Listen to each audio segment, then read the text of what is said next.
When Giant Monsters and Giant Robots Collide. A movie that everyone has already podcasted about, but that's not stopping us now.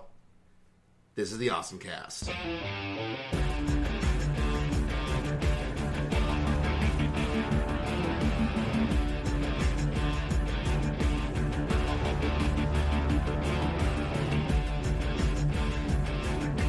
Hey folks, and welcome back to the OSMcast, your podcast for everything awesome.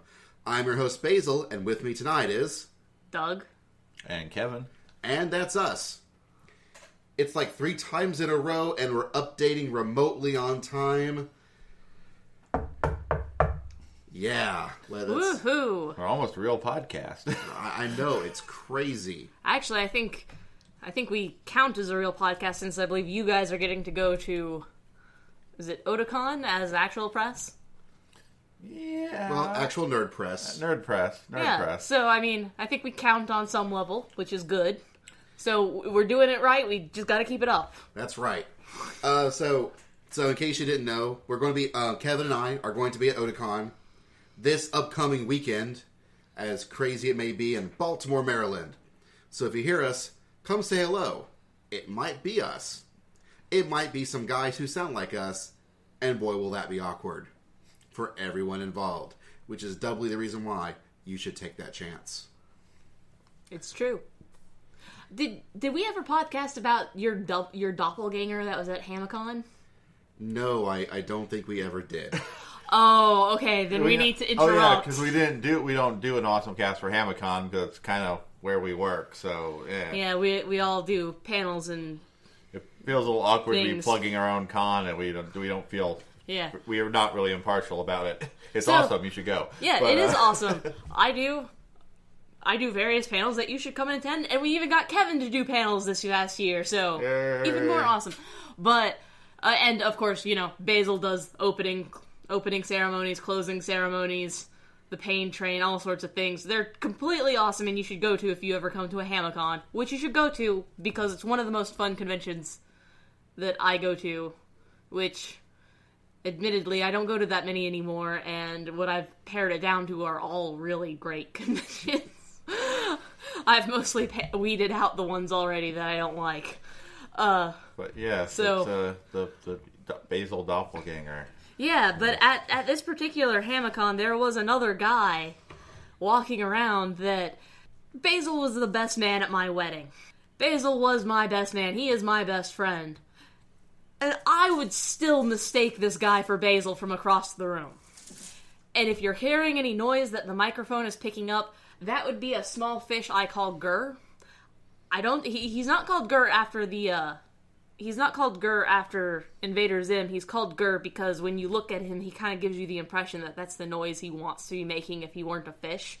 He's very unfriendly looking, and that was just him digging through gravel. But yes, so at HamaCon, there was a Basil doppelganger wandering around. Like, I think we finally, at the last day, somebody on staff worked up the courage to go ask him if he was cosplaying Basil. And to which he responded, who? So, but he did. He looked exactly like Basil. It was a little weird, especially since he was creepily taking photographs of girls in very skimpy clothing, and that's not something Basil does. Also, later on, during another staff meeting, some guy comes and goes, "Hey, were you that guy with the camera at HamaCon?" I went, "No." And I don't look like that guy. That guy looks like me. And he goes, "Oh, I'm sorry." And later on, it's like, "Was it the guy?" Yeah, it was that guy, yeah. And he was going to tell me he's going to teach me some sweet kung fu ninja moves. Some sweet martial artist moves. God, he sounds like the anti-Basil. And I was like, that is the exact opposite thing that I would do. I don't know any sweet martial artist moves. Maybe I should learn some and be like, yeah, I've got some sweet martial artist moves. Yeah. But no. I think you should take ballet. Some ballet moves. Yeah, that would be the opposite there, sort of. Be pretty sweet. It would be sweet. It would be freaking amazing is what it would be. I would believe I could teach you some sweet martial artist moves if I had enough alcohol in me. I remember I once thought that I knew sweet martial arts moves because I played so much Tekken. I was also, I believe, 15 and prone to think these kinds of things. It's true. So, speaking of 15 and prone to thinking these things, we have gotten various comments and things that remind us that, oh, wait, people actually do listen to us. Yes, first of all, I'd like to thank everybody who replied to us, even if we're not addressing you specifically here. And please reply to us more, because maybe we'll talk about what you had to talk to us about to you. But I do want to talk about these, at least 3 of these things. Yeah. Now, if you want to comment or anything, of course, the website is OSMcast.com, OSMcast, which I assume you know because you're listening right now. But you can leave us a comment there. We have an email, awesomecast@gmail.com. We also now have a Facebook thing that you can like. You can leave us reviews on iTunes. We're on that thing. Reviews are nice. I never look at the thing because I hate iTunes, but we exist and someone should. So the first thing we're going to use is, I think we're actually going to go in chronological order. So we're going to this comment that was made not even on our own website. This was on the Chains Up of Fae podcast website, but it was about our MTAC Devil's Dozen co-podcast we did together. And I just assumed that the person commented on this one is because MTAC retweeted their link to the podcast and not ours. MTAC. Don't think I didn't notice that. Look at you, one of the other good conventions that I go to. Yeah. So anyways, this comes from a Jared Cohen, or Cohen, or Jared. I don't know. It's probably Cohen. And he corrected us some things. For example, the 18-plus My Little Pony panel was grimdark, not Rule 34. Huh? Apparently, there was they had an adults-only My Little Pony panel, which were like, why would you have an 18-up My Little Pony panel? And I guess it's for like all the violent stuff people like to draw of the ponies doing. Oh, I see. Okay. The dark side of the fandom. My assumption. But the dark side of the fandom, not the pervy side of the fandom. Oh, okay. Mostly, probably. But he then goes to say, and the coexistence of non-anime and anime fandoms is fine, especially since they're a minority by comparison. I imagine you can literally find that the percentage is far less than 25% of the total panels. I really don't think, if it's an anime con, if you're going like, well, it's less than 25%, that's still a really high percentage to have of not anime panels at an anime con. Yeah. But that's me.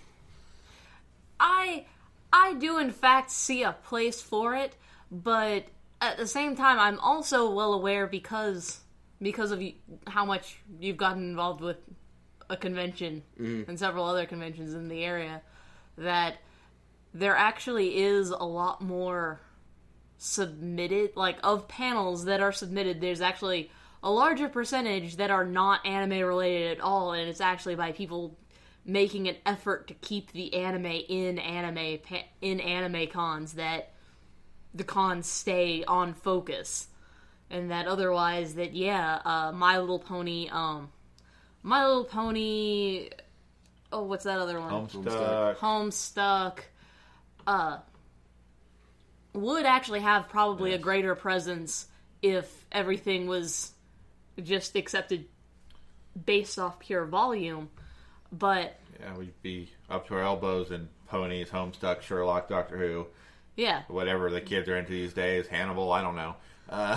Yeah, like there was...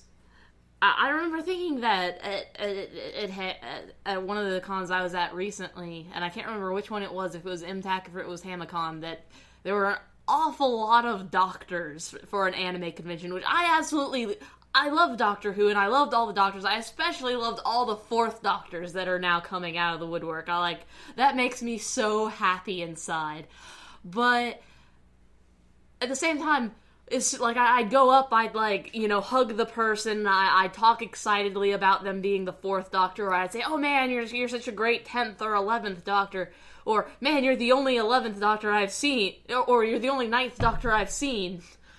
But after I left those encounters, I'd always kind of wonder to myself, but why were they at the anime convention? But, I do kind of agree that, show your fandom how you want to show your fandom.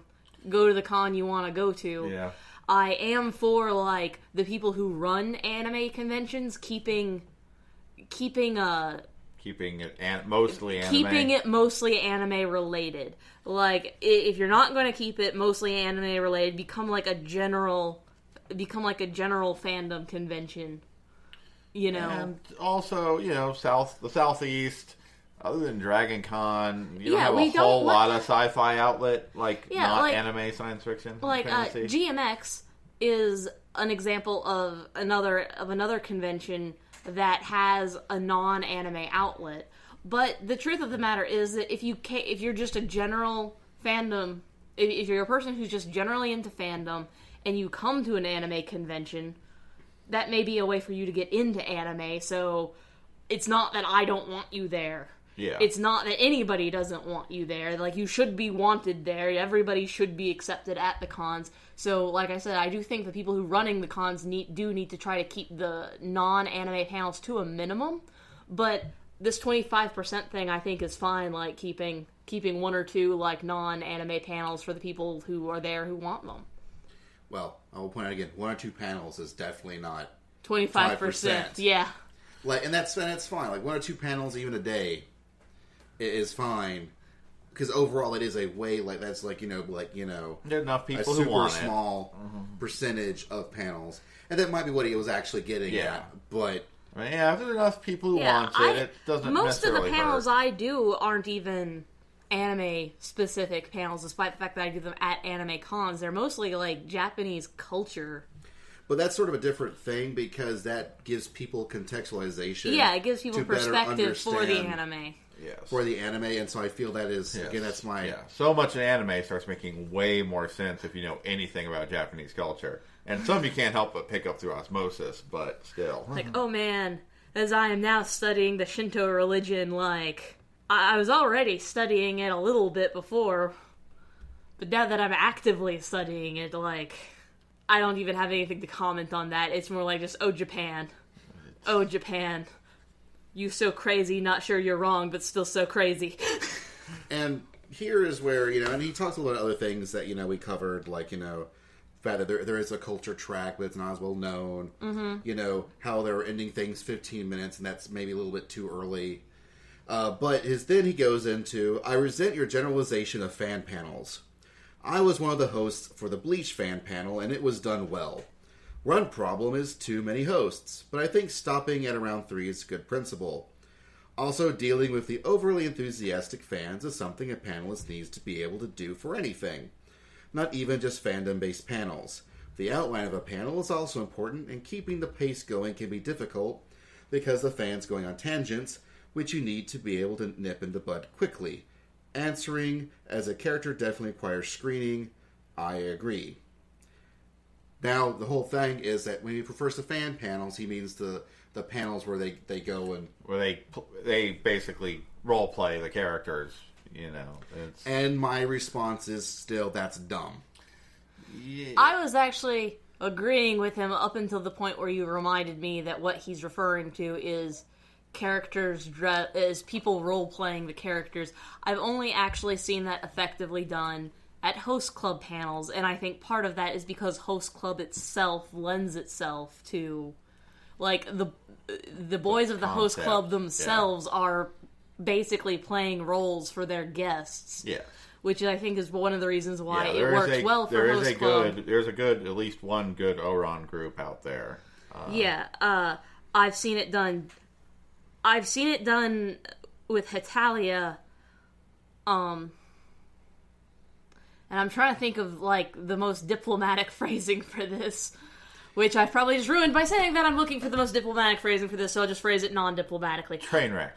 Yeah, I've seen some horrible things of it done for Hetalia. Most of the time when I complain about fan panels, I'm actually complaining about a Naruto panel I went to one time where nobody was actually role-playing the characters. It was simply, there were like 5 guys sitting up there who had no outline for the panel that basically just wanted to entirely do like a question and answer, about Naruto, like, and just talk about how great it was which there is a place for that, but it's not a panel. Like, that's not a panel, that's like a fan get-together. Yeah. Like, that's a fan gathering, and so... if the con wants to refer to it as that, I'm cool with it. But if it's referred to as a panel, and I show up to that, I'm kind of a little irritated. I would like the panelists to at least have a plan or outline, much like our guy here... What's his name again? Jared. Much like Jared is saying, having an outline, sticking to it, knowing how to control the overexcited fans and curb it and keep it on track is super important. And so in that respect, I completely agree with him when it comes to fan panels. The one problem I disagree with him is still going to be that issue of, in most cases, it doesn't really seem appropriate to roleplay as if you are the character, because the fact of the matter is that you're not. You're not even the creator, unless, like, perhaps if you actually worked with professional capacity. Yeah, if you worked in some professional capacity, like if you were the voice actor and you wanted to do a roleplay version. If you're Mark Meer, you can come to your panel dressed as Commander Shepard. Yeah. But if Micah wants to do a panel as Soul Eater Evans, I think that's fine. But short of that,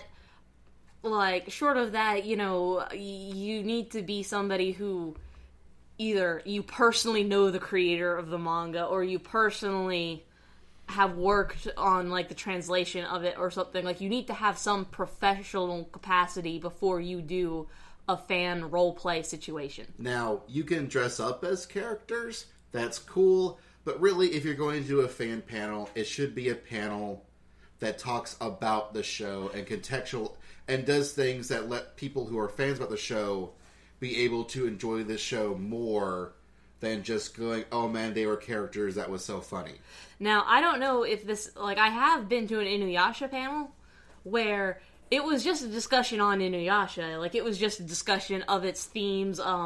It was actually a little bit like the panel you used to do about Rumiko Takahashi, where the panelists were not only going, isn't Inuyasha great, but they were also telling you about other things Rumiko Takahashi has done. Right. It was a panel.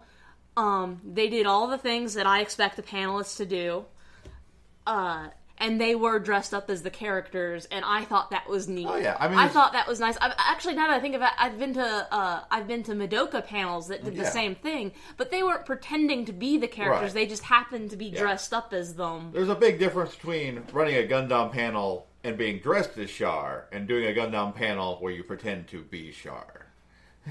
Which he then, speaking of that guy, who was also the guy who did that terrible, terrible, terrible Demons panel. Terrible. It wasn't that bad. I kind of liked it. Like, you like it because you made it better. You made it millionfold. Yes, you did. He comments on, like, he's pretty much like, I didn't think it was that bad because the format was good. And you're right, the format was good. But if you have a good format and then you botch it horribly, it's still botched horribly. Yeah. I thought it was a good idea. It's a good idea. We totally ripped it off. But that was a great idea.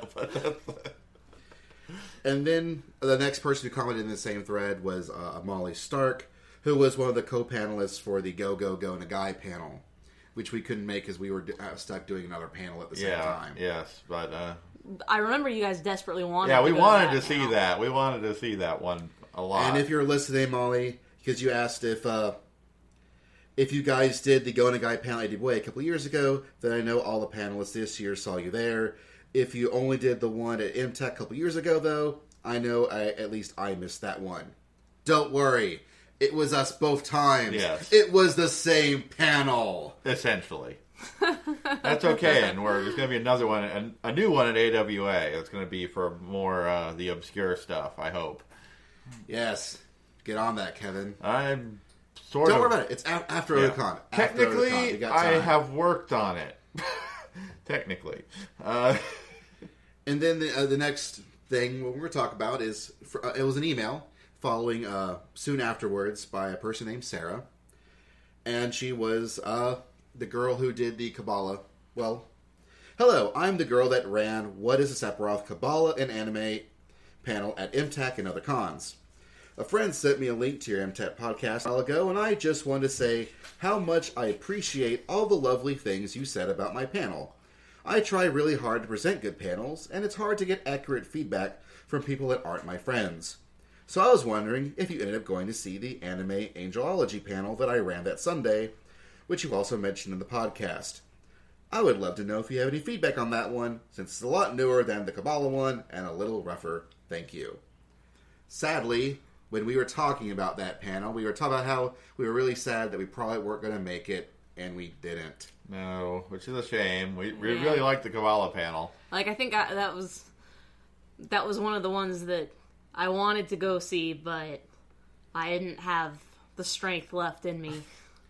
But that said, the next time, Sarah, that you do another panel that's not Kabbalah, send us an email before MTAC, and we'll make it a point to go to your panel. Yeah, we will make it a point to go to your panel. A point to go to your panel. I'd also like to echo her sentiment that as somebody who does panels for conventions, it's really hard to get feedback from people that's not your friends, so there is a huge part of any panelist that wonders, oh my gosh, was that actually any good? Did I flummox it terribly?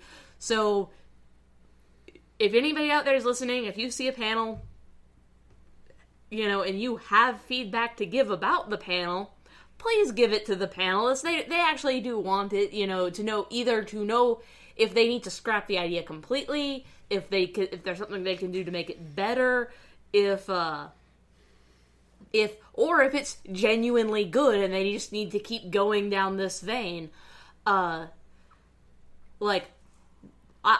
always, I recommend avoiding sending inflammatory flames or just throwing about insults, but constructive criticism is people who do panels genuinely appreciate constructive criticism. So if you've got it, give it. If you just have compliments, give that too. But her panels are very good again. Can you say her name again? Sarah. Do you have a last name? She does, but I want to say it. Okay. An email, not a comment that's Okay. Well, public on the web. Sarah does do very good panels. From what I've seen, I've been to 2 of her panels. They were actually both the Kabbalah panel, and the second one was even better. The second time was even better than the first time. So she does do good panels. So if you're at a convention and you are looking at what to do and you see that she's one of the panelists, I highly recommend going to see her panels. They're very informative. She knows what she's talking about, and she can answer your questions very well. All right. And then this next one is going to be more of a wonderful example of not realizing that people actually listen to us talk sometimes. Yeah. And this message comes from Carla, Queen of Butts. Can I, before you even read this one, can I go ahead and just give my disclaimer that I want people to understand, even before he reads this message? Most of the time, when we do the con update, Basil probably isn't drunk, but I know I'm usually drunk. It's late Saturday night, and we're doing it on Saturday night because on Sunday, I myself am going to be completely burnt out. I'm not going to have any energy left to do anything aside from sit and maybe knit, draw, do some other activity that just involves me sitting and not actually interacting with anything. I'll probably be the person camped out next to our luggage because we've had to check out, and I get uncomfortable if I don't have a base camp, and so I'll be holding down what I have now labeled as our temporary base camp until we leave, and pressuring everybody else to leave. So a lot of the reason that you don't hear a bunch about the panels on Sunday is because I make us leave on Sunday. Usually haven't seen them yet when we do this. When we do our recording. This one is actually about our Penguin Drum podcast that we did here. Oh! I jumped the gun. That's another one that I wanted us to read. Actually, was that in response to the previous guy? I think what you said now was when we wanted to respond with the previous guy, with the first one. Well. Yeah, that response was actually meant for the first guy. I think Basil just didn't read that part of his comment out. And that is that one of the things he said is that the panels on Sunday were not... That he was frustrated with us for being so critical of the panels on Saturday when the panels on Sunday were worse. Yeah. And we hadn't seen them that yet. Doesn't change my opinion of the panels on Saturday. B, everything I just said in that little rant previously is that on Sunday I usually can't make it to panels because I'm ready to GTFO. We do it Saturday night, and even if I'm not there, it's just you guys, because you guys are just going to be the ones at Otakon. Like, even if you don't have me sitting there pressuring you guys to leave, you guys still haven't been to the panel, because on Sunday there is literally no time to do it, and we gotta do it Saturday night. Because the con is trying to shut down, like, anything that they do have set up for podcasts and hospitality, like, probably gonna be shut down sometime early Sunday afternoon at the latest. It's going to be shutting down really, really soon. Like, there's just not enough time to do a con review on Sunday. However, I should say all our con reports, we tend to be at least mildly inebriated to outright drunk, is a fair warning for all things. Yeah, like, I've had 2 beers right now. Thinking of getting a third. So back to butts. What is the question? The person was Carla, Queen of Butts. Oh. I'm not going to read all of it because some of it's kind of spoilery about this section, but this is dealing with Yuri and Yuri's friend, and particularly the backstory. Mm-hmm. Yes, the character named Yuri in Penguin Drum. And anyways, the whole thing was, as she pointed out, was that she's a trans girl and lesbian herself. And, because pronouns are weird. But what they wanted to say, first of all, it's really not cool what you said about but is there actually Yuri in the show? I'm a lesbian and my peen doesn't change that. Just ask my girlfriend who's also a lesbian. Like, I need to go back and really listen to it, but I'm pretty positive it was probably me. And I'm going to apologize because really when I said that was more than anything else to get a rise out of Kevin. Yeah. Because Kevin's a huge Yuri fan, and any chance to mess with him, I take. Yeah. So that was purely a case of... More yanking my chain than attempting to yank any of our listeners' chains. But as a chain was yanked, I do apologize for that, and we actually think that, It's not our intention to insult anybody or offend anybody, unless it is actively our intent to insult somebody and offend somebody. And then we'll pretty much come out and say it pretty blatantly. We insult individuals, not groups, as a general rule. At least in intentions. If it happens accidentally, it happens, and if we are alerted to it, as Basil's doing here, we will apologize. And... Yeah, because whatever you have, whatever you feel you are, whatever you want to be, you can be, and we are totally cool with that. You rock on with your bad self. That's right.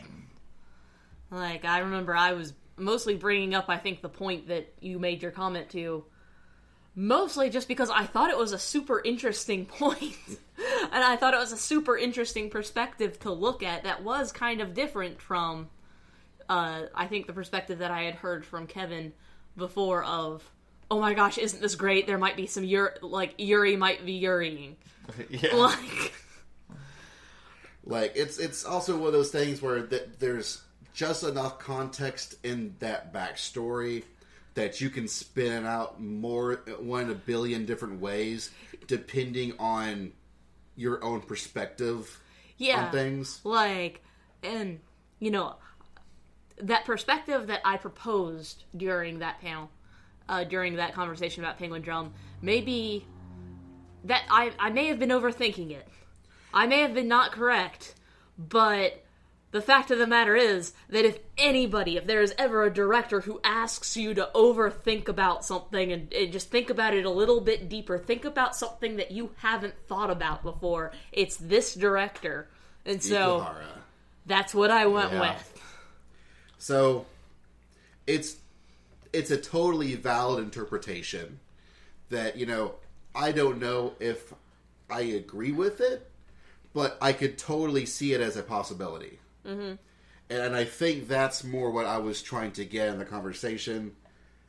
But you can listen to it and comment and tell me if I'm an idiot. That's cool. I am down with that. It will not be the first stupid thing I say in my life, nor will it be the last. But it was mostly to get a rise out of Kevin. I mean, I think Kevin's secretly elevator sexual. I mean, come on. How much more open about things can you get? I don't know if you guys... Well, I do know that you guys did not see the look on Kevin's face when Basil did say that thing to Kevin. But Kevin did have, the saddest, puppy and snow face ever. It was pretty hilarious, but sadly it was something that was hilarious only to us, and we did not mean to step on anybody's toes or hurt any feelings with it. Just Kevin's. That's right. Just while we're making fun of somebody, it might just be Kevin. But we only do that because we love. Yes. And that's messages to the OSMcast. Which then would bring us to our next segment. You know it. You tolerate it. You definitely probably listen to it. It's Moments of Awesome. It's a moment of awesome. I'm getting another beer. This moment of awesome brought to you by beer. It's alcohol, and you drink it. Please drink responsibly. So, Kevin, tell us about things that are awesome, that are in your purview of existence. Well, not too long ago, out came Shin Megami Tensei 4 for 3DS, which is, of course, is actually much further than the fourth game in the Shin Megami Tensei franchise, but with spin-offs and such. But it is if you don't know what Shin Megami Tensei is, well, it invented Pokemon before Pokemon. Except if instead of collecting cute little monsters, you were collecting demons and monsters and gods of folklore and legend. And then, you fight. If probably more people are familiar with the Persona series, which is the spin-off, this is a little less highly social storytelling oriented. This is more... The Shin Megami Tensei games are usually more in the vein of your classic dungeon crawlers, with good stories, but more of a story more about situations and about individuals. More about grand scale situations than about the events of a group of people. Mm-hmm. It's much more traditional. Yes. Especially as JRPGs go. Yeah. The earliest example of the franchise honestly resemble Wizardry as much as anything else. But the original was on the NES. Yeah. This is a really, really old series that just now got installment number 4. Yeah, I mean, in the US we've gotten 3 and 4, and the little interquel game between 3 and 4 that isn't really numbered. Now, they do constantly make a bazillion spin-offs. There's Devil Survivor, there's Devil Summoner, there was Soul Hackers. Yeah. Also recently on 3DS, there is Persona. Shin Megami Tensei is very much a brand at this point, a franchise of itself. Yeah, at times it's been the number 3 under Dragon Quest and Final Fantasy in terms of RPG franchises in Japan in popularity. But what's really neat I found about Shin Megami Tensei 4 is how much it's still the original ones. I remember playing the first 2 through various methods that one could use a computer with. Yes. And now playing 4, the art style is still very much there. Yes, except now they actually have art quality for the monster portraits where it almost looks like they took it out of the art books, to be honest, and that's kind of awesome. Yeah, but all the characters, when they show you the faces. Yeah, they show you faces. But when you look at the models, when you're looking at the characters in front of you, they've got that almost faceless. Yeah, they're the look to them, kind of where more they're casting simpler shadows. It's very. It's a very distinctive and creepy art style. And while there's lots of animations for attacks and magic effects, the portraits are very static, which is some people have complained about. I honestly kind of like. I don't know. It's an aesthetics thing. I like the old school. That's the thing, is that this is very much as an old school RPG, but it's hard. Brought to 3DS graphic standards. Yes. And still makes use of the extra horsepower you get out of the 3DS. So you have these really awesome looking portraits that they can move around and stuff, and really especially for fighting bosses where they really have really big images and they move them around and stuff, and you get to see all this really neat, really gritty detail in the portraits that you wouldn't normally see, even in a polygonal model. Yeah. Like, you wouldn't just get the detail of the art that you get in these portraits. There are a lot of good artists involved in this project, too. The monster art is worth looking at. So I'm playing it, and the game that actually kicked me off Shin Megami Tensei I've been playing lately has been mine moment, which is Shadowrun Returns. Also a very good game. Like, one thing about me that you may or may not know is that I am a gigantic Shadowrun fanboy. I mean, ginormous. I've played many games with Basil where he has actually been, where the GM has delegated, and Basil, you GM the magic system for me because that's too complicated and I can't learn it. And what got me into Shadowrun, and also what got me eventually into tabletop role-playing, period, with Shadowrun, was Shadowrun for the Super Nintendo, where you played as Jake Armitage, and he wakes up in a morgue, and he's got to figure out why he was dead, but not dead. Yeah, I actually played the Genesis Shadowrun, which was totally different. But the whole idea of the cyberpunk world, but it was still filled with magic, and they had made a world where they coexist but constantly collide, and the idea that you were these mercenary units running under the cover of night to stick it to the man, it was so 80s. It was very much like gigantic corporations, and you think nowadays, especially with corporations just really running rampant, where they're too big to go to jail. Now is the time that we need Shadowrunners more than ever to stick it to the man. But be it that as it may, this game is done by Harebrained Studios. Yeah, Harebrained Studios. And it's being led by Jordan Wiseman, who was the original creator of Shadowrun, the tabletop game and setting. And they did a Kickstarter because they wanted to do a new Shadowrun computer game.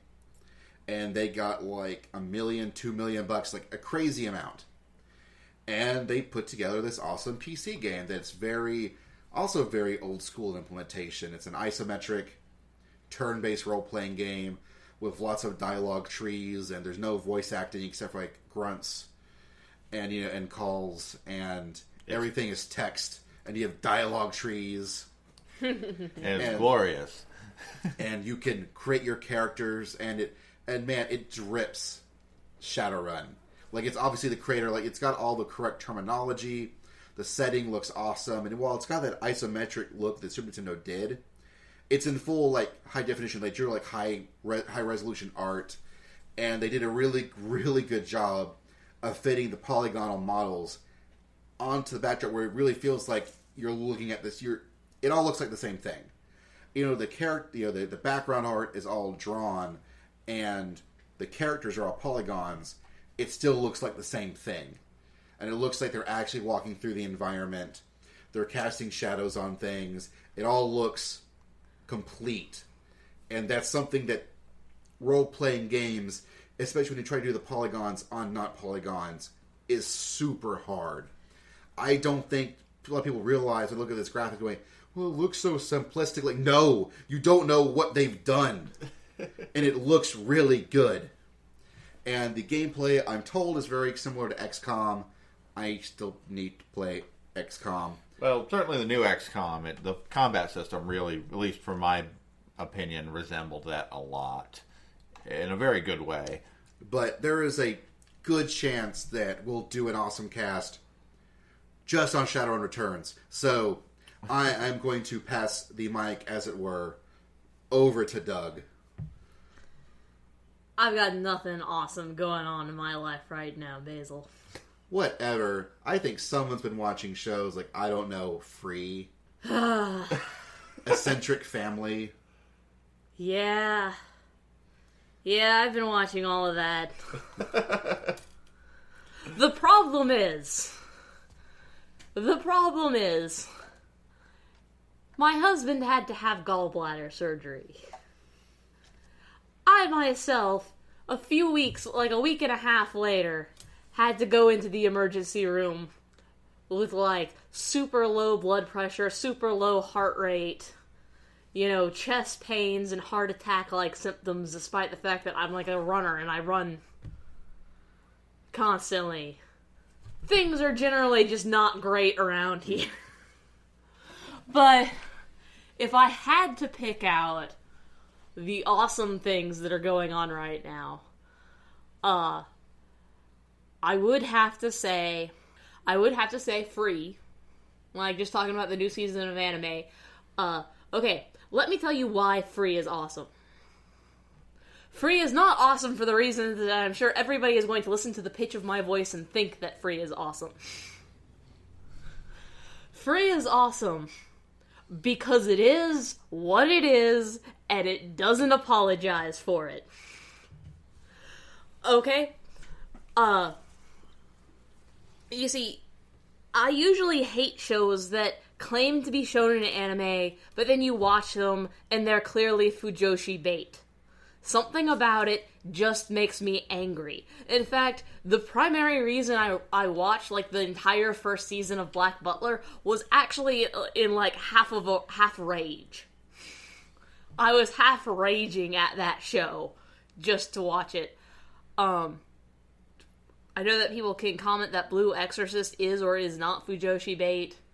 I think that it's bland shonen enough to not be Fujoshi bait. One of the reasons I cannot tolerate watching Hitman Reborn, I can't watch it, is because it's so blatant about its Fujoshi bait that I can't even tolerate it long enough.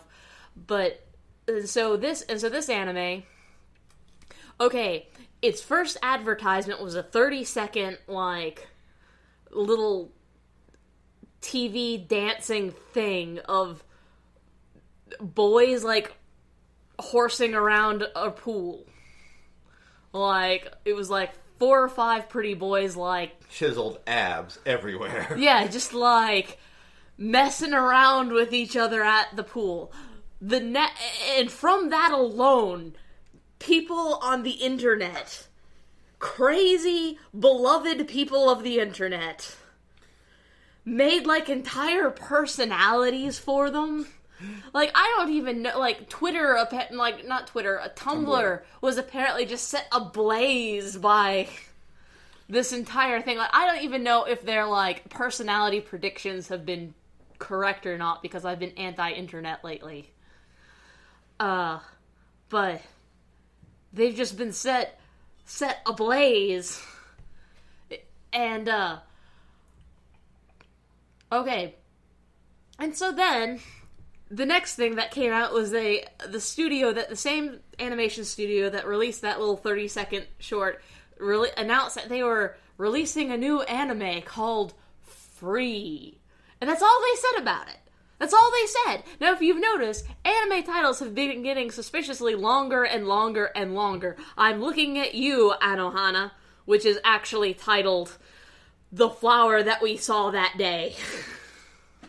Yeah, which sadly, a lot of these shows end up for me going some, last word in the title. Well, it's a case of light novels. Yeah. Light novels, and I guess to keep themselves relevant and recognizable, they're constantly just using longer and longer and longer names. A certain magical index. Which means that the anime that get made from them have longer and longer titles. So in the midst of these, like, giantly huge titles, we have this anime that's simply titled Free! Free! !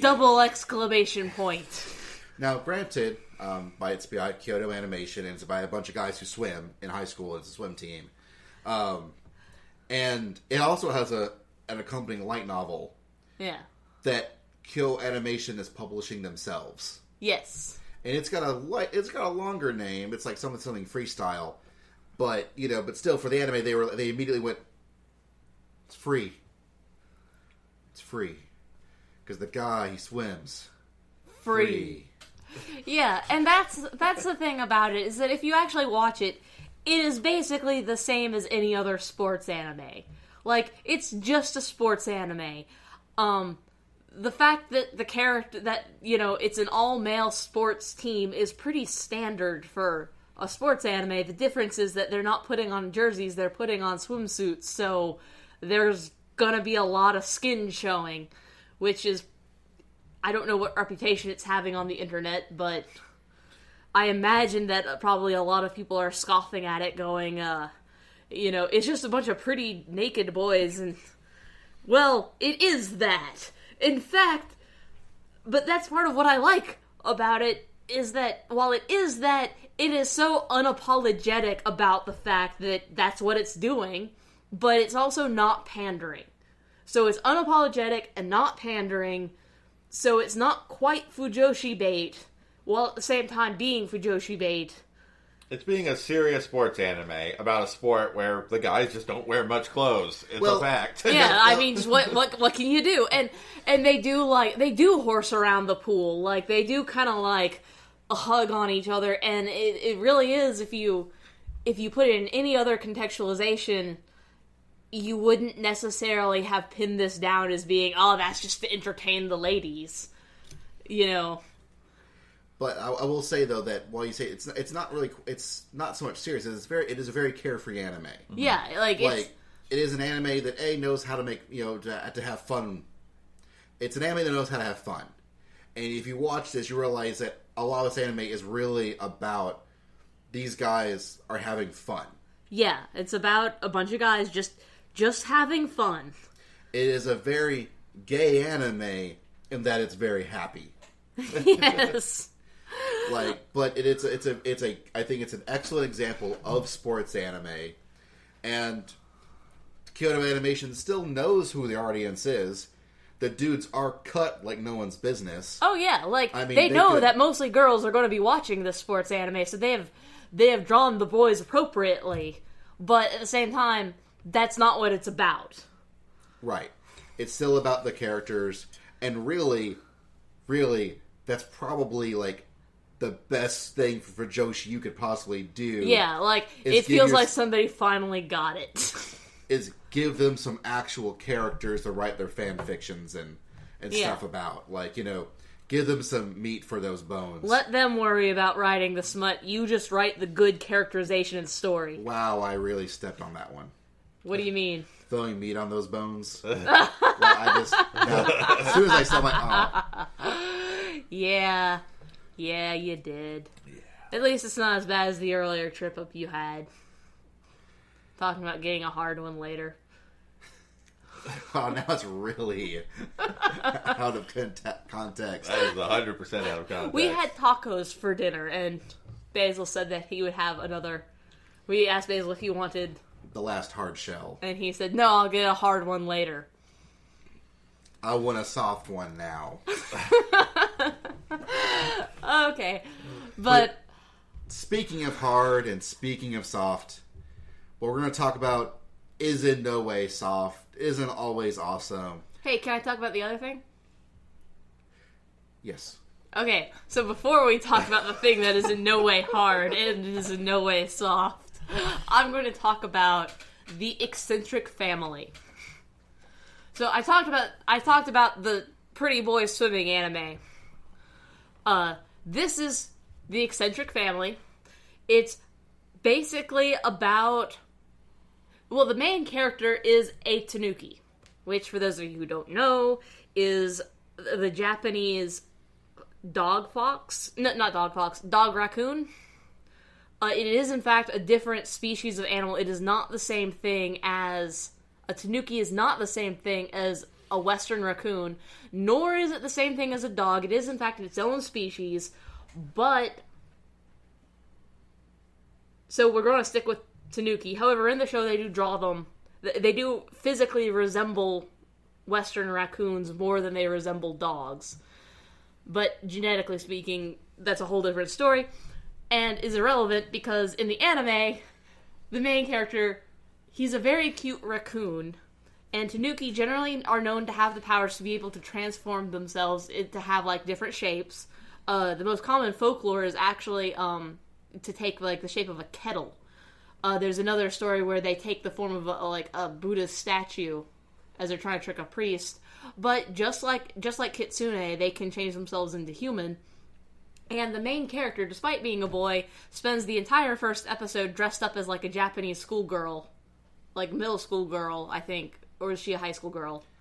It doesn't matter, because the point is that the whole reason he's doing it is because he thinks it's funny and he can. Like, the whole setup is that there are Tengu in the sky. Tengu are crow spirits. Humans on the ground. And humans are humans. And the Tanuki to run around with them, and they find life fascinating.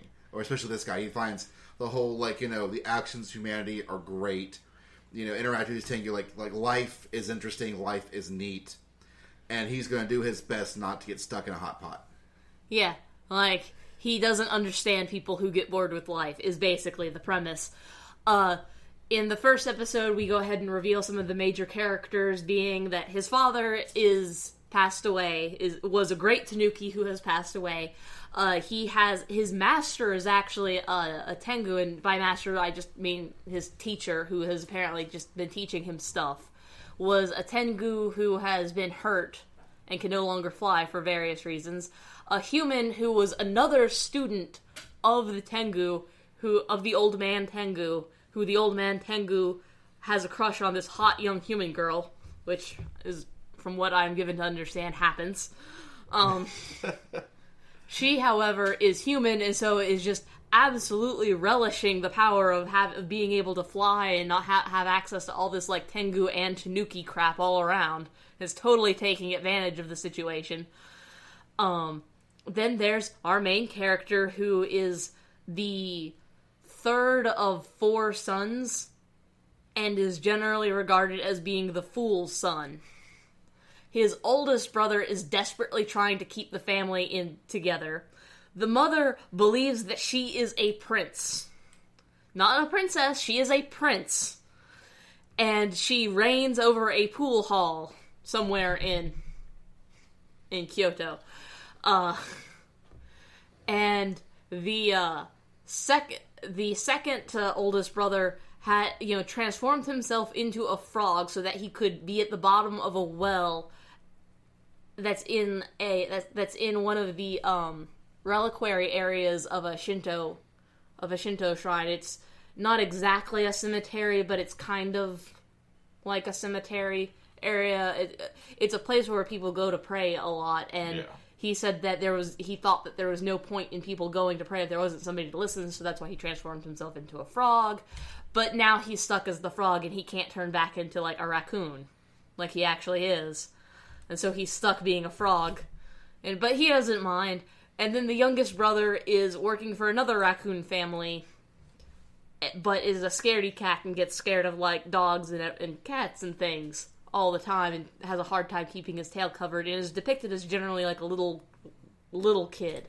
So in the midst of all of this, we have our main character who runs about and just generally has a good time. The last episode I saw, they got themselves a tea room and made it float so that they could watch there's a ceremony in Kyoto where each of the mountains around Kyoto they light on fire with a different character.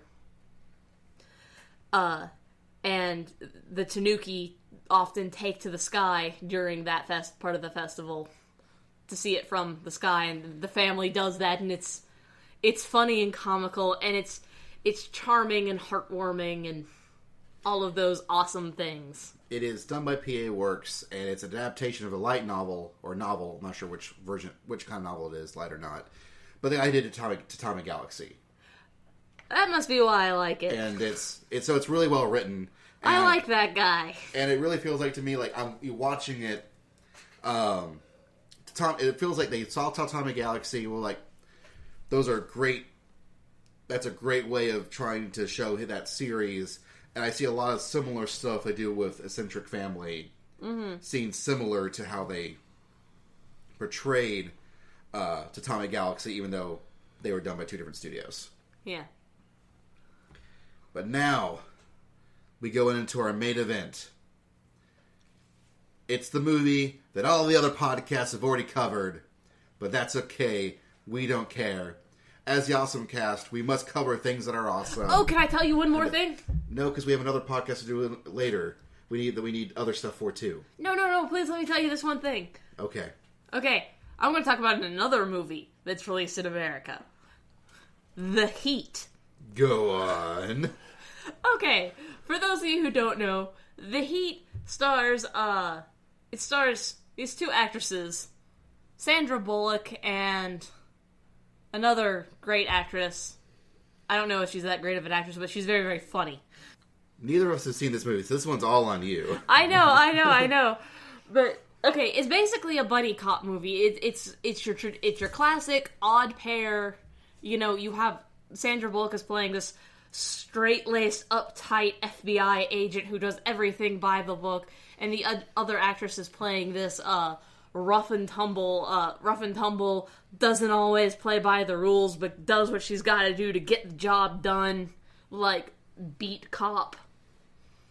And the FBI agent's work takes her into the field where this beat cop works, and they team up, and it becomes your typical buddy cop movie after that point, only with girls instead of guys. And it's pretty cool. But what was awesome about this experience was not actually watching the movie.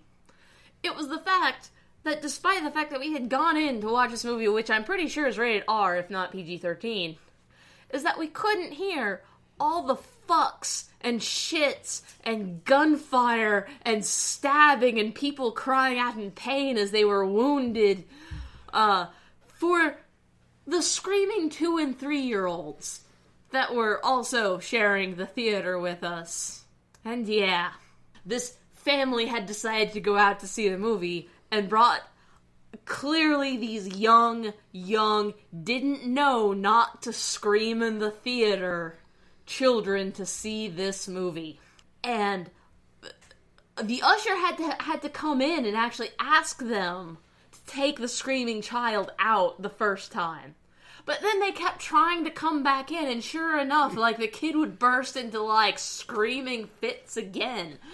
Like, it was just awful. Like, this is not actually a moment of awesome. This is the opposite of a moment of awesome. This is something so terrible it went around the loop and came back the other way. It's actually kind of incredible that this actually happened, is that somebody had a child screaming this loud in an R-rated movie. But the moment that was awesome was as we were leaving the theater after having had this experience, I turned to my husband and I said, So what was this movie rated anyway? When another couple behind us, the guy looked over at me and commented and said, I'm pretty sure it's R. And that was a wonderful, awesome bonding moment that we had with this couple that we had never met before, as we just kind of exchanged jokes back and forth about the nature of this movie and how it was completely inappropriate for a 2-year-old and a 3-year-old. Like, without ever actually mentioning the 2- and 3-year-olds that were there. And so, thank you, bad parents, for allowing random couples to bond over your terribleness. This moment of, fuck you,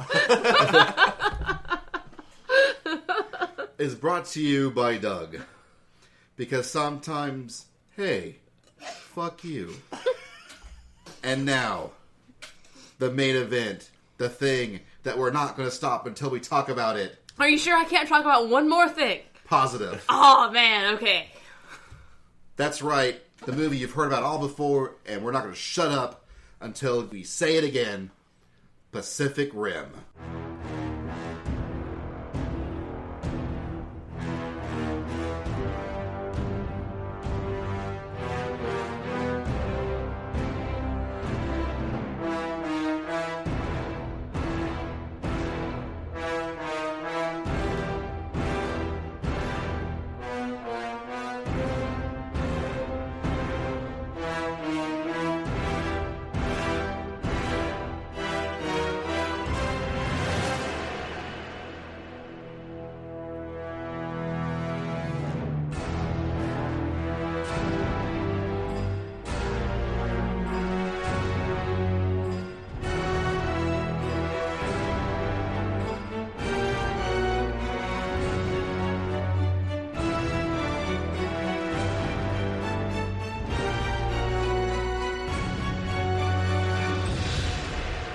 Once upon a time, there was a director who was awesome and amazing, and he had a dream that one day giant monsters would fight with giant robots, and he'd make a movie, and it would be awesome.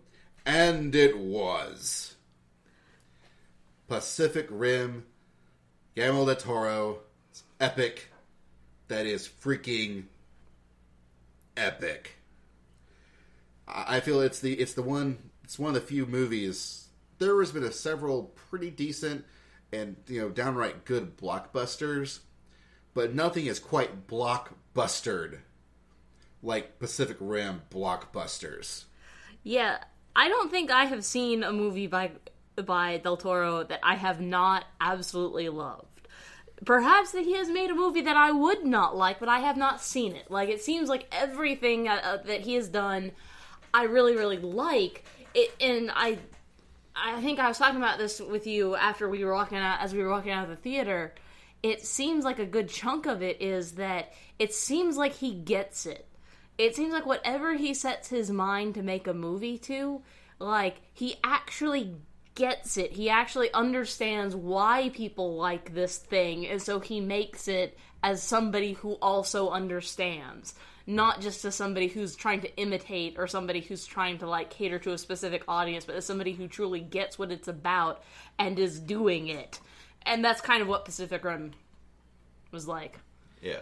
I also think I said that watching Pacific Rim was a lot like watching Red Line, where I came out of the theater feeling a little bit like despite the fact that I don't smoke, feeling like I wanted to smoke a cigarette real quick and just lie back on the pillows and go, man, that was good. Yeah, that's it was an excellent film. I mean, one of the best things I can say is I went to see it in the theaters twice. It's honestly pretty rare I see a movie in the theaters. This one I saw, and I went back again. Yeah, I was the same way, where I saw it, I'm like, oh man, this has to happen again. And I talked to Doug, and I mentioned I already see it. I'm like, well, we don't have to go see it. Like, no. You don't understand. I need to go see this movie again. This is not, it'd be nice. No, this is a need. This is a very dire want. And man, it is better a second time. Yeah, I bet it is. It is one of those films that there is so much visual storytelling stuff going on that, again, much like Red Line, you watch it a second time and you realize how much you missed the first time when you didn't even think you missed anything the first time. Right, it's a really, really good repeat shower. There's a lot of little background detail and lots of dialogue that doesn't necessarily make sense the first time through that you might not even remember. But as a whole, once you know things later in the movie, adds a little more depth to the whole thing. And one of the things I really do want to get across in our sort of talk, discussion, review, whatever we call these things, our awesome casting about Pacific Rim is that a lot of people are like, it's kind of, there's like two sides of the marketing for this film. Like, on the actual marketing side, because anime is a dirty word, you don't see mentioning of anime or Japanese cartoons or anything at all when they market this film. Like, as I was leaving the theater, like, I saw that movie, I thought it was great, I thought it was fantastic. At the exact same time, I could see exactly why my mother, for example, would have hated it. And it had nothing to do with the movie's own merits and flaws. It had to do with the fact that so much of it was so clearly, like, influenced by anime that I think my mother would have looked at it and gone, oh, this is just like those Japanese cartoons you always watch, and she would have completely just disengaged from it right then, not given it any chance, and would have left the theater hating it. But, meanwhile, all the fans of it are going, oh man, guys, it's so anime. And I do not completely disagree. I don't quite agree. Like, this is a film very influenced by Japanese cartoons, but also actual kaiju films. Yeah, there's a lot of Godzilla in this movie. A lot of Godzilla and Ultraman in this movie. But more than anything, it's a Del Toro movie. Yes, yeah. That is absolutely true. More than anything else, it is definitely informed by anime. It is definitely informed by, the classic giant monsters of Japanese cinema. But in the end, it's still his own take, his own thing. Well, okay. When I was seeing the previews for it, one of the things that I thought to myself was, oh man, so this is what they finally did with that live-action Ava movie that we've been hearing about is going to come out of Hollywood inevitably. Well, in actually watching it, I can see why I made the parallels to Neon Genesis Evangelion, but it is not actually anything like Neon Genesis Evangelion. Like, the parallel, from what I determined, basically comes from the fact that you have large organic monsters, and you have large robots, and they're in the same work, blended together, and that is present in Ava as well, with, like, the Avas fighting the angels. But at the same time, it's still nothing like the Avas fighting the angels. Like, even at all. Like, it actually is much more reminiscent of the older stuff, of which Ava was a deconstruction. So if you look at it from the perspective of, okay, Ava was a deconstruction of this type of show, then, and you also look at it as the fact of, and those shows that Ava was deconstructing were the shows that Del Toro looked at as a kid and thought these were awesome. Oh yeah, wanted the whole Go Nagai giant robot oeuvre was huge in every Spanish-speaking country on Earth. Yeah, and if you're a fan of giant robots, like, you can pick out certain things. Like, the one that I picked out is, like, one of my favorite little like, robot fighting moments was the moment where, like, the piston punch, where, like, the robot punches the monster, and then there's, like, an extra piston in its arm that, throws down into for extra kick. Now, in actual physics, that doesn't make any sense why that would work, but in terms of, like, looking freaking awesome, it's something that looks really cool, and I think, like, Big O also did as the same homage. Similar. And it was also sort of the closest thing they had to, like, the rocket punch. Yeah. There's two. The Gypsy Danger has kind of the rocket punch elbow rocket. Cherno Alpha has kind of almost a Botom style scope dog, like piston driven. Yeah, that's the one I was talking about. Which is, well, at least in Botom, it's like an explosively driven ram. Okay, well, that makes more sense from the physics perspective, and in this it was explained more as just like a piston, which is like, it's a piston that doesn't really make much more sense. But something I know a lot of people have made the Ava reference, probably because that's the one thing that they understand. And I'm also wondering because this movie's doing very well internationally, but not nearly as well in the US, and I think a lot of it is the Ava reference. Contextualization. Because in America, there's two considered in anime, there are two more or less schools of thought on how to make a giant robot show, which is super robots and real robots. Admittedly, some shows blur the lines, and some fans get kind of defensive about the real super, but But overall, super robots don't give a damn about science or physics, in that their primary thing is that they want to show something large and amazing and awesome. Now sometimes physics might still be in there, but really, it's much more of a throw caution to the wind. Let's do what looks cool. Ava has one episode where there is a super robot or a real robot. But Ava's a real robot show. Sort of. Well, it's a deconstruction of real robot shows. I wouldn't say it's so much a deconstruction of super robot shows. I don't know. I think this could be a whole podcast. I think it's this more could be a whole podcast. Yeah. I think it's a deconstruction of a super robot show because the reason that I was saying it has one super robot, possibly one real robot, is that it has one robot. It has one giant robot. And it's a whole episode dedicated to this one robot. It's called The Thing That Man Made. And that's the only actual robot in the show. Sorry that I have just spoiled Ava for you. But there's only one actual robot in the whole goddamn show. Oh, get alone. And it doesn't work. But the point I'm trying to actually make is that if you look at what people have seen in America overall, they saw, growing up, they saw Robotech. The fact that... They saw Transformers, which are the fact way that more I just said that about Ava and that was a spoiler is backing up what you're saying. Like they saw Ava, which again is still, while it does look cool, that there's still a lot of they tried a lot of science in there. Like it is more of there's some interesting science gets bandied around in there. Yeah, that's true.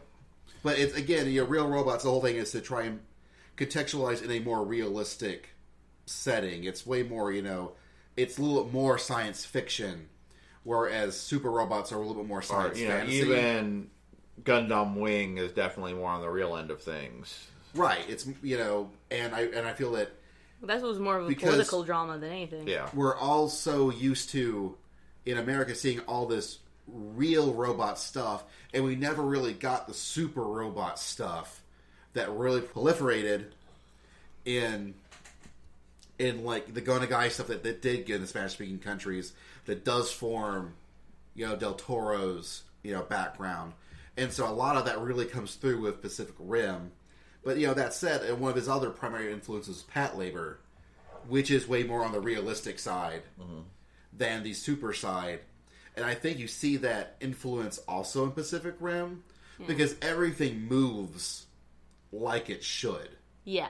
Like, everything looks like it works like it should. Like, the gears, turn when they should turn. And when the things, how they, pad with the armor of the robots. That was one of the things I loved. Like, I would never have thought of it myself in designing a giant robot. But they did think of it on the Gypsy. And it was brilliant, is that the robot had these little, like... You almost wouldn't even notice them, but they were like these little, like, sheets that came up and just kind of hung over its shoulders a little bit. Yeah, they're to protect the neck, where, like, the head is actually detachable. It's to help protect the neck. Well, but, like, I saw it several instances, like, it's also acting as a shock absorber. Yeah. Because anything comes down, it hits that metal plate and gets absorbed and dispersed over that metal plate before it hits the second metal plate that's acting as the body shield, that's acting as the primary body shield, which is what's probably directly covering sensitive, functional parts. So, there are several scenes in the movie where I'm thinking, okay, objectively, I'm like 99.9% sure this is a CG object, but it got all the details of if it was a guy in a suit or a complex model.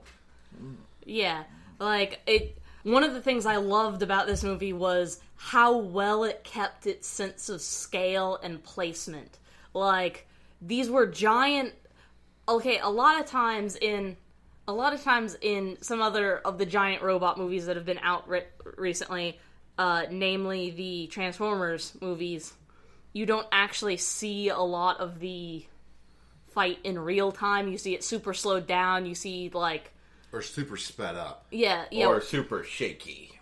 Yeah, shaky cam. Shiki can go to hell. I'm going on the record now. But in this, the camera stays still. You actually see the fight as if it were two guys in suits, but they're not two guys in suits. And it constantly is doing things to remind you of the scale that it is constantly maintaining. Like, one of my favorite scenes was a scene where, like, the robot's arm gets, like, flung through a building. And you actually see, and, like, it actually gives you, like, a small little, like, show of that arm being flung through the building. And, like, the bare knuckle of this giant robot coming in contact with, like, a desk. And then, like, the arm getting pulled back out, and now you're back in the giant robot fight again. Like, and I guess at this point, since we're already, almost 15 minutes into this, we haven't actually said the plot of this film. The basics are, one day, a fissure, a rift, a tear in dimensions, happened in the Pacific Rim, where giant monsters came out and started wrecking shit. And conventional, weaponry was not working.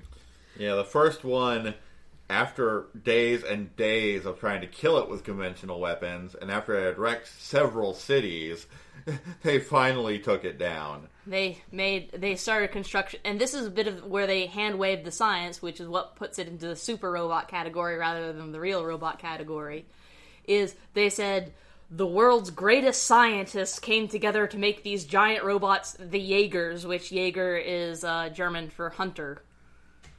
Kind of gives me the implication that a lot of the people developing the robots were German, but... Probably. Well, it's hard to... Okay, I've actually have read the novelization. Oh, have you? And yeah, pretty... Like, I'm not sure, stuff that's not explicitly said in the movie maybe isn't necessarily canon from the novel, but yeah, it was mostly Germany and Japan, where most of the brain power behind it. In America was most of the money and resources. Ah, yeah, sounds about right. And the giant monsters are kaiju, call them like you see them. Now that is actually the point where people who sit there and go, this is so anime, that is probably the least anime thing about it, which might seem strange to somebody who's actually not very well versed in anime, or even to somebody who is decently well versed in anime. Well, the thing is that when Japan goes to name their giant monsters, they generally don't name them kaiju. They generally pick some other name. Like, Kevin, can you back me up here on this? Because, I know in Ava, they named the giant monsters angels. But they have a name, but kaiju is a genre. Yeah, kaiju is a genre. That's where you get your Godzillas, your Gamras, your Rodans. Yeah, kaiju is the genre of giant monsters, but the giant monsters themselves are, typically get given a different name. Yes. Within the context of the series. Attack on Titan, they're Titans, they're not kaiju. They're Titans. Well, yeah, you could call the Titans could certainly be classified as kaiju. Well, in a way they are. They're much more human-like than your average kaiju, but in Sailor Moon, the Yoma. Yeah. Or in Power Rangers, again, the Yoma. In general, Japan doesn't actually name their giant monsters giant monster. Oh, I'm so blanking on the monsters from Godanner, because if there's an anime that is actually honestly a lot like Pacific Rim, it's Godanner. Yeah. Especially with the pairs of pilots. Yeah. And they also do it very similarly, where it's usually either couples or... Yeah, they're usually couples or siblings or people who are, for some reason, really close. Well, and that's one of the things is that, they develop these giant robots, the Jaegers, but they discover that one person cannot handle the stress of their interface alone by themselves. Yeah, they have a kind of a direct brain connection to help. Well, one assumes to help smooth out all the little things the human body normally does with balance and walking. Yeah. And so they developed the thing they call the drift, where it takes two people and sort of syncs them up so they can share the load of information that is happening to them when they're piloting these giant robots. Because with one pilot, it either won't work at all, or quickly it starts inflicting bad neurological damage. And as it turns out, either like really close family or, couples tend to make, some of the best combinations, because those are, existing units that are already somewhat in sync, so it's much easier for them to... They have a strong bond anyway, so it's less jarring when their minds are suddenly thrown together, because there's already a strong bond that exists. And that's a big thing with it. The better you mesh when you're using the neural bridge, the drift, the more you mesh, the better you fight. And it's less important that you're well coordinated or strong or athletic than just you mesh well with your partner. Well, part of it does boil down to, if you mesh well with your partner, whatever athletic ability you do have is going to better translate than somebody who is super athletic but doesn't have that. But suffice it to say, they come up with this idea. They bash together some giant robots, and, things start going good. I mean, this is actually all in a very quick prologue in the film, where they set up... You find this out within, 5 or 6 minutes, so this isn't really spoiling. We have spoiled nothing yet. Well, Guillermo del Toro does not waste time with backstory. He gets you caught up to where you need to be for the story to go really fast and very concise and well done. And so, our main character is a guy named Raleigh Beckett, who has a pretty cool name, just not nearly the coolest name in the movie, because this movie is full of people. This movie with cool is names. full of cool names. Yeah. And he's a pilot who was piloting a Jaeger, but stuff happens and he doesn't really want to pilot anymore until, Stacker Pentecost, which is in the running for coolest name ever in this film. Who is was his commander, and pretty much the guy who runs the Jaeger program at this point, needs him to come back and start kicking butt again, because things are happening, things are finally hitting the fan, it's do or die, and he needs him to do and not die. Yeah, I'm going to go ahead and, I don't care if this is the spoiler section or not, but the reason for why he needs him to come back is basically that the governments of the world have decided to scrap the Jaeger project and just build a giant wall and hide behind that. Yeah, because that always works against giant things. Because the Jaegers have been losing lately, they're down to not a whole many pilots, and they think the giant wall is impenetrable and perfect. Yeah, because I just find that hysterical. Just it seems like this idea has drifted around that giant things are attacking humanity. Humanity will just build a giant wall and keep it out. Well, I found it a really interesting, scene, because that feels very government, where, this one thing we're doing was working really well, now it's not. Well, instead of making it work, let's just scrap the whole thing and try something else completely different. Who knows if it'll work or not, we're just going to throw money at it. My constituents who have no idea of the real situation tell me a giant wall is great. But regardless, Pentecost is having none of it, and he's going to do something crazy and stupid, and it's totally going to work once they figure out how to make it work. And so he convinces Raleigh to come back and meet these other pilots before they do their crazy mission. And of course, while they're getting ready for this crazy mission, more giant monsters attack. And so there has to be more fights of giant robots. And that's pretty much the vehicle of the movie. The movie is really about, humanity's, fight against these giant monsters, which necessitates fights with giant robots. And wouldn't that be awesome to see? Oh, hey, yeah, okay, it really is awesome to see, guys. It is awesome to see. All right, you're right, Del Toro, you're right. This is pretty awesome. Yeah, he was correct. That was pretty awesome. One of the things that we kind of were talking about before we were actually doing the podcast was, it seems like the movie is not doing well in America. It's not doing well in America. It's I guess, just based on numbers, it's doing okay, but not for a movie with as big of a budget it had. Well, it's killing it worldwide. Worldwide, it's number one. Oh, yeah. Well, worldwide it's doing great. But in America, it's not doing particularly well. its only real comfort is that nothing's really doing particularly well in America, except for, Despicable Me 2, which is a children's CGI movie that I like. I mean, that one was just about guaranteed. People like the first one, so. Like, that was just about guaranteed to make money, unless it was utterly terrible. Like, children's CGI movie that ought to make you money. So everything is pretty much failing. But Pacific Rim is particularly failing. As we were leaving the theater, one of the things I overheard was a kid, as we were leaving the theater, there was, like, a mother and child looking at the movie posters, trying to decide on what movie to go see.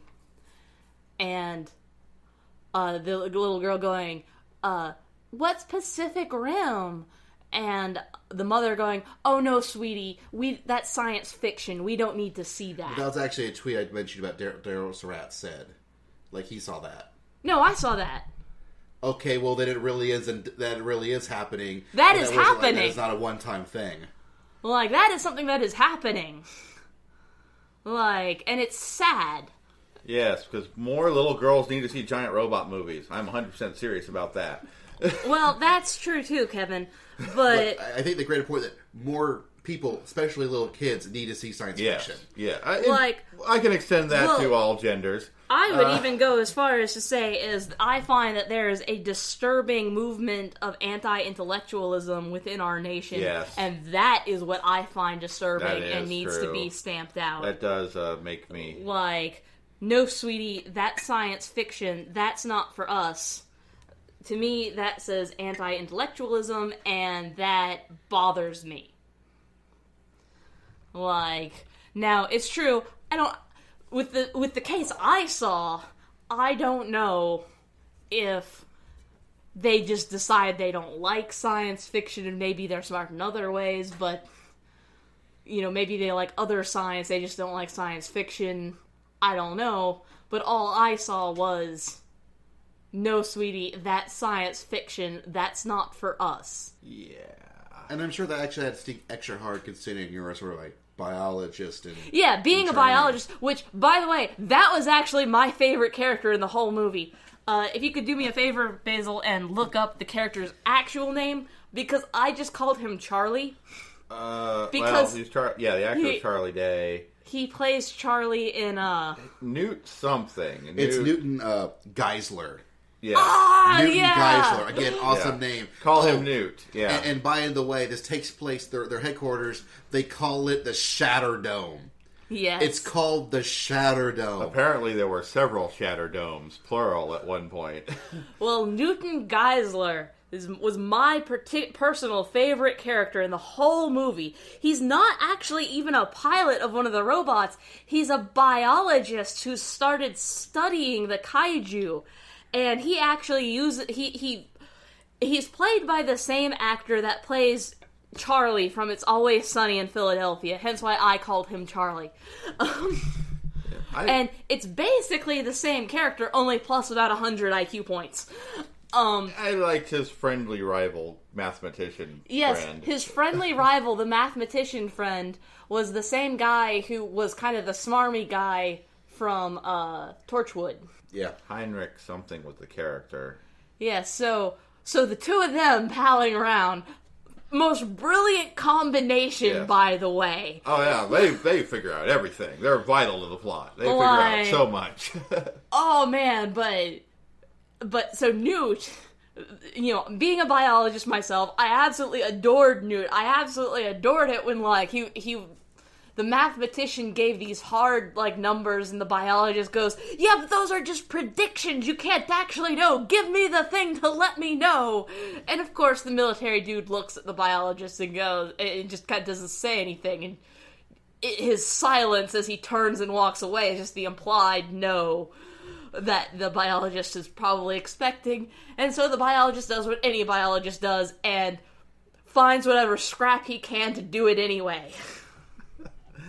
Because that's what biology people do, is they just dig into stuff because it's there and it's neat and we just want to know. And the other guy his name was actually Herman Gottlieb.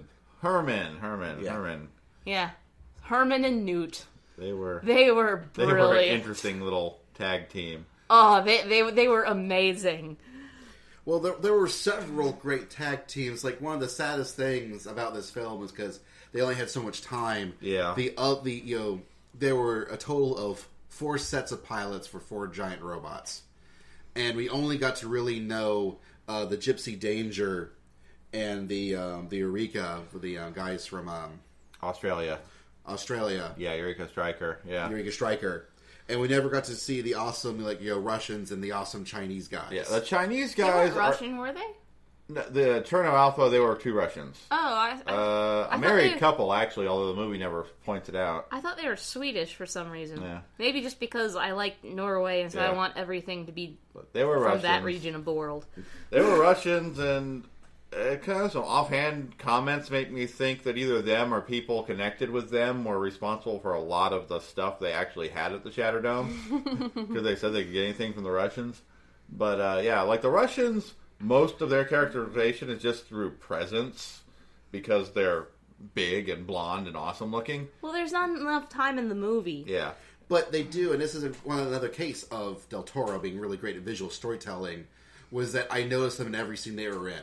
Yeah. And they're always doing something. Mm-hmm.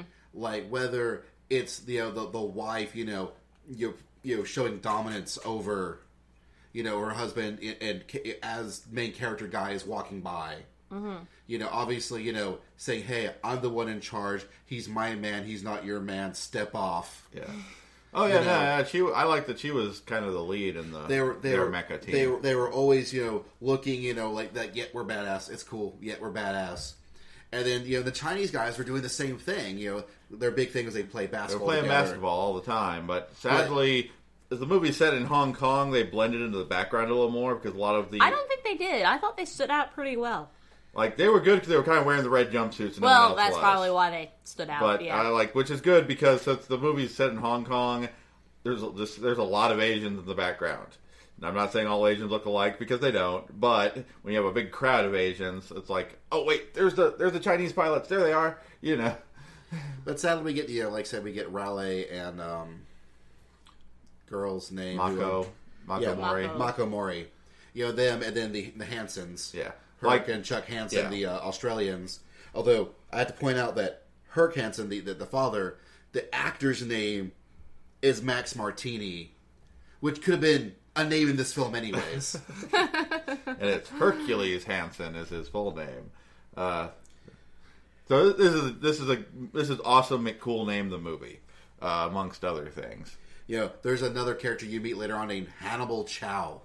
Yeah. Who? Well, now they outright say we don't want to say.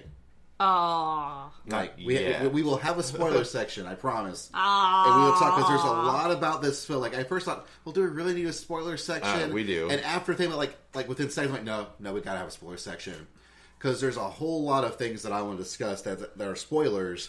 Yeah. Because there's a whole lot of things that visually are really important to this film that if you start explaining and delving into, you are going to... Like, I held back some of my Newt love and how I love that character so much because I'm waiting for the spoiler section to flip out about that. But I do want to say before we get into it, because, we're already 30 minutes into the on-spoiler section, so I want to give enough time for the spoiler section too. A lot of the complaints I do hear is things like how the script is like simplistic and not people have enough character, and I just don't know if we're watching the same movie. Like I really don't, and it might be because I've picked up on some of the visual cues since I've seen it twice, and I've read some other things that help me pick out more visual cues. But everything, my assumption really is it's not so much that the script is it is simple, but it's not badly written. It is straight. It's very earnest. To the point. It's to the point, very earnest. And this is a very earnest film. And I think if you tried to punch it up too much, it would actually lose something and not gain something. But I kind of feel that this is one of the few films, one of the few blockbusters I've seen that wasn't trying to be the Avengers.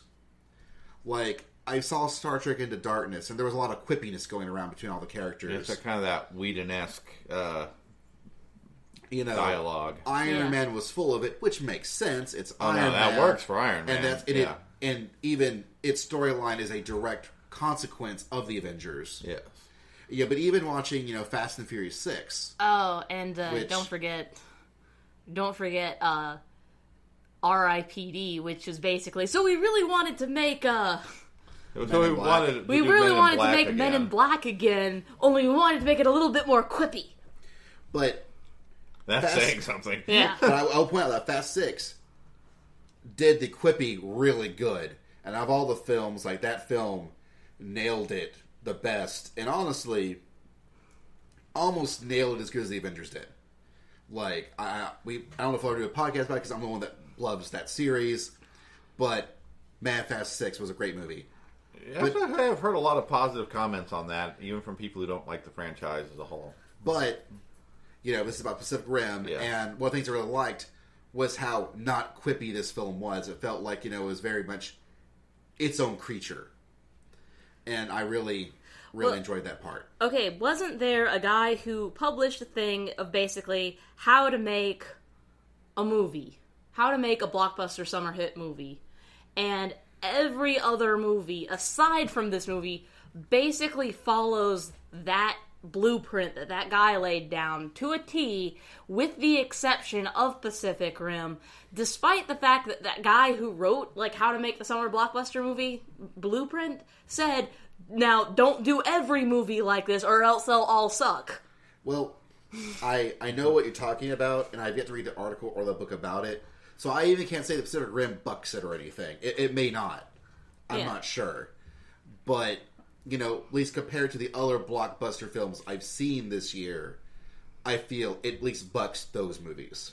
Yeah. And I'm wondering if it's because it's bucking what's popular, that might be why it's not popular. Instead of, this is a nice breath of fresh air. It's more, this is not what I wanted. It's also honestly not gotten nearly as much advertisement as some other blockbuster. I don't know what you're talking about. Before I went to go see the movie, that entire day before I went to go see it, I was bombarded every commercial break. Really? I somehow, maybe I'm just not watching the right channels. But Comedy Central, Cartoon Network, and The Hub. Which would be some of the best stations to... Yeah. Of course, I do my best to avoid trailers whenever possible nowadays. Yeah, I watched every single trailer for it on the internet. Because trailers can't help but spoil everything that's good and decent in the world. Yeah, I watched every single trailer and every single little thing Guillermo del Toro wanted to put up about the movie because I'm following this since it's been in pre-production. Well, but, I do want to say this about the movie in regard to simplicity, etc., etc., and that there is a difference between being simple and being dumbed down. If this movie is absolutely 100% not dumbed down, again, I loved Newt, I loved the biologist, I loved the mathematician. And while I don't know as much about the math, or I don't know as much about the engineering, I do know a lot about biology. And I do know that everything that they attempted to assert with the biology portion, with that biology character, was, it was pretty sound. It was pretty sound stuff. He was researching in a pretty, I wouldn't say typical method, but he was researching and following leads, and everything followed a model that is realistic in concept. So this was not a movie that was stupid by any means, by any stretch of the imagination. No. This was not a stupid movie, but it was simple. It didn't have a lot of quick, witty, turns of phrase. It didn't have it had a few plot twists and turns, but it didn't have any that were super ulterior motive underlying that totally it didn't have oh gosh, who was that director? Who made Sixth Sense? What's a twist? Yes, it didn't have a twist. Yeah, it pretty much had the ending that it should have had. Which I don't know if that's a spoiler or not, since I'm not actually telling you what the ending it should have had was. Simply that it didn't have, like, this giant convoluted twist where you suddenly realize that everything that you thought before was wrong. M. Night Shyamalan. That's the it. guy. It didn't have a Shyamalanian, like, twist to it. No, and that's a good thing. It was pretty much straightforward. It was what it was. Like Basil said, all the characters were earnest in what they said. It was actually kind of simple in that respect. But it was almost to the point where, like, when you realize what they did in order to achieve that simple elegance, I feel like the elegance of their simplicity is going understated, unnoticed, and unappreciated. And I did notice that we've spent almost 40 minutes talking about this film, and we never really got into how awesome the fights are. We talked a little about the scale. Yeah. But we haven't talked about how awesome the fights are, and all the fights are really awesome. Yes, the fights are incredible. I think it almost goes without saying that the fights are awesome. Like, it's almost not worth talking about just because it's so obvious that they're so awesome. There's specifics aren't really maybe necessary, but no, it's, and we were talking about the scale. All the action is no shaky cam. You can actually see the fight. Even though sometimes they're dark environments, you can see the creatures, you can see the robots. It's clear what they're doing. It seems like a lot of fights in the beginning kind of happen, like, where the robots are, like, up to their knees in ocean water, and so there's, like, half on land, half in water battles, and then they have a bunch of land battles where they're colliding through buildings, but you can still keep a sense of, like, where everything is, and you can really tell where everything is happening. It's almost like watching Cloverfield, only you actually get to see the monster. And the monsters look cool. Yeah. And the monsters and the robots. They all look cool. And also, I've heard people say, like, well, I don't feel the monster has much personality. And my real response is go watch that again. Because they don't have a ton of personality, but it's there. But each monster is unique. Yeah, each monster does have a unique personality. And they're unique. They have a gimmick. They have a unique shape. Well, sometimes they'll, like, look at the guys and they'll snarl and they're all little. They've got attitude to the way they move and look. I really noticed it the second time watching it. That's why I said it. I really noticed the monsters way more in the second viewing than I did in the first. Yeah, and the Leatherbacks have a more brutish thug in the way it moves and fights. The Otachi's a little more fast and nimble and gonna, like, hit you where you're not looking. It's. But I think we've covered a lot of the reasons that we really like this movie, and so I think we're going to take a small break and move straight into spoilers.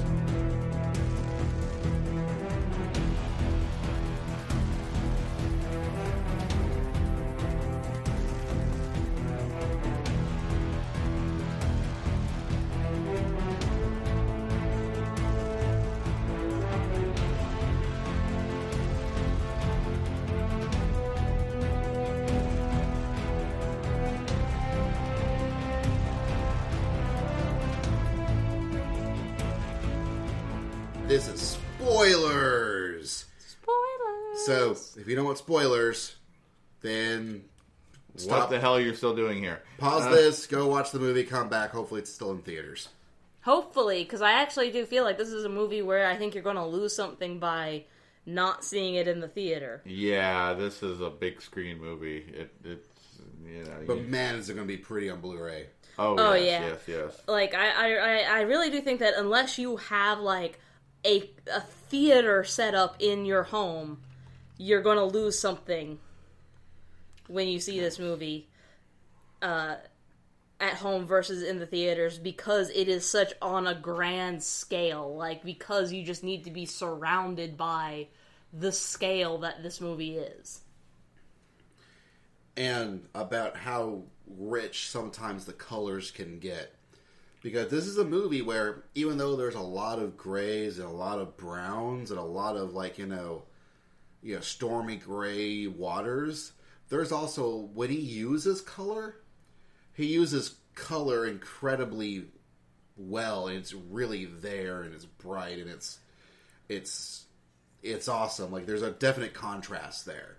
Yeah, like, the kaiju all have this, like, if they don't have a bioluminescent part to them, then absolutely when they get hit and they bleed, they have, like, almost this effervescent color to their skin. They have this very, like, deeply blue skin, you know, deeply blue blood, something that would be much more common in something much more reptilian or amphibian, or would be something you would expect from a prehistoric large super amphibian.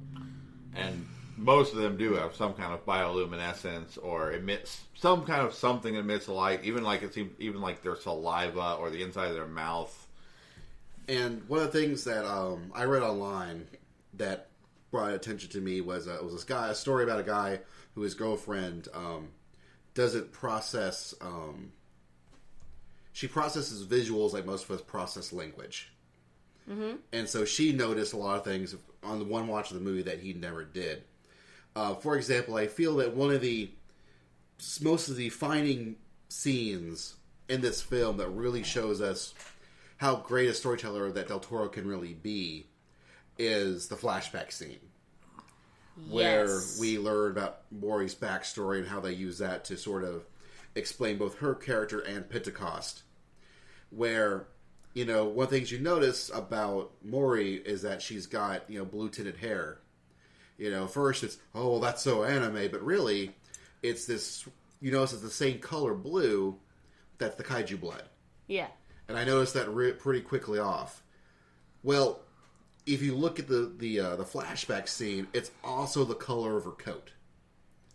It's that same blue as the color of her coat when she's walking through the ruins of Tokyo, clutching her super bright red shoe that Del Toro said is representative of her heart. Mm-hmm. She's holding her heart in her hand, and that super, super red amidst everything in that bright blue coat, amidst everything, it's just this great scene of color. And it's, you know, so whether it's the memento of her childhood of that scene, it was that color of her hair, or it's that kaiju blood that she's seeking vengeance for, you know, to take out the kaiju because they destroyed her family, everything she held dear until she met Pentecost and who he saved her. You know, and how, like, when he steps out of his, you know, his Jaeger, like, he's lit like Jesus. He is. Pretty much. He's got yellow, he's got yellow sun backlighting. Like, you know, this so many uses of color that he uses constantly in this film that once you start paying attention, it's really, it's neat and it's there, and it's a way more, it's more of a meaty film than you might realize at first glance, because you don't know what to look for. Again, very similar to Red Line. Like, a lot of the same reasons I like Red Line are also in this film. Like, the only thing I think Red Line did way better than, fortunately, than this movie did was it did a real good job of really endearing you to all the bonus characters, all the, you know, not the mainline characters, but all the sub-characters. I still liked everyone in Red Line pretty equally, whereas in this film, they, you know, for whatever reason, shoved way more importance only onto a few. Yeah. Which, you know, it's a different movie. Everything doesn't have to be like Red Line. You know, but it's, the focus is obviously going to be on our protagonists, and the Striker Eureka pilots. The Striker Eureka is kind of our backup supporting hero robot. So, well, they're actually presented as they're the top dog. Whereas in fact, they are presented as they're the newest, they're shiniest. the top dog, whereas our main character is the underdog, because of course everybody likes rooting for the underdog. The Striker Eureka is the latest, newest, shiniest Jaeger, the last one they've built, the fastest, the best. Yeah. And so, of course, it's, you know, the supporting hero. But, so, of course, it's the supporting hero rather than the hero. that makes perfect sense. Yes. Of course, is that, to me, that really, that's another thing that really feels a little less anime, honestly. Mm-hmm. Because if this was anime, I think they would have shifted gears on us. I think it would have been the newest, greatest, best, not the. It's not even the oldest. It's like something in the middle. Yeah, you know. Yeah, like the like the Russians, first, Cherno Alpha. That's supposed to be one of the first generations, right? And it's still in service, and it's kind of awesome. But it's, you know, it's old. The Gypsy's kind of in the middle. Yeah, I think it was Mark III. It's a third generation. And I can't remember if the Striker Eco was a Mark V or Mark VI, it was something like that. And it was just fresh off the line before they decided they were going to build in giant robots and build stupid walls. Yeah. And I really think, that dichotomy is actually sort of, that describes Pacific Rim pretty well for me in the scale of how American, quote-unquote, is it, how anime, quote-unquote, is it. I feel this movie is, in fact, somewhere in the middle. Yes. Like, I feel I feel there's a lot of Top Gun influence in this film. A bit. On how they treat all their, originally the Jaeger pilots. Like how the Jaeger stars. pilots do kind of have that swaggering ace pilot kind of feel. Some of them, anyways. Well, especially Chuck Hansen. Yeah, the son, where he's very much, man, doesn't he wish he was Tom Cruise? Yeah, and even even Raleigh and his co-pilot in the prologue, his brother, have that kind of feel at first. Right. When you first meet them, they're like, "Oh, we're the two badass brothers. Nothing can stop us." But I feel that if this was truly anime, we would the newest Great Space would be the thing that you would get. Like, that would be the main character. And maybe it's a case of they might have flipped it such that maybe if you switch position of the Gypsy Danger and the Eureka Striker, maybe we would have had that's a tried and true Mark III. We know this is going to work. It's going to pack that payload, but this new thing would be the best thing to be the support unit. Maybe that's what they would do. But I do feel it is one of those things where it sort of deviates from purely quote unquote anime. Yeah, it's not exactly anime, but like I was saying, you can tell when Del Toro gets something. Mm-hmm. When he actually gets it, and so he does it correctly. It's not that it's anime; it's that he probably, honestly, genuinely likes the things that anime fans like.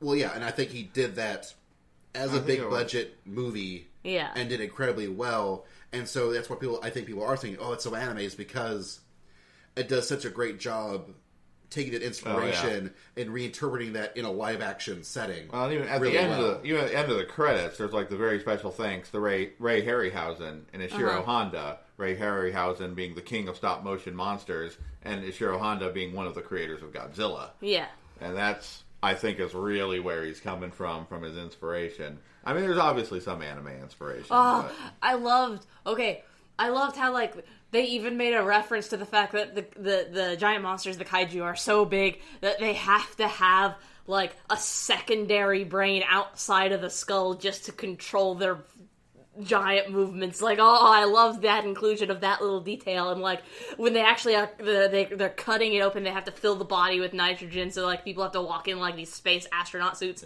inside to the monster in order to harvest the little bits and pieces of it. They're actually sitting there going, what's that sound? It sounds like a heartbeat, but the thing's dead. We already removed its heart. And they go, oh my god, it's pregnant. It was so amazing. It was so awesome. And there was also the comparison of when the guy was talking and he was kind of actually, this seems a lot like something that we've seen before. When I look at their biological systems, it's much more like blah blah blah. Basically boils down to, they wouldn't actually live in what we would consider an ideal environment. Part of the reason that they're so toxic is because they would live in a more toxic environment. Yeah. And we've basically terraformed the planet for them by pollution. They mentioned ammonia enough times to make me think it's vital to their body chemistry. What they actually are referencing is the fact that the atmosphere when the dinosaurs were around was vastly different from the atmosphere that we are breathing now. It was much higher in nitrogen content. It was much higher in ammonium content. Higher oxygen content. Yes, that too. But much lower CO2. Yeah. But the CO2 was actually in the water, making it more acidic. And so seems like most of the gunk that comes out of the kaijus are either highly acidic or highly toxic or both.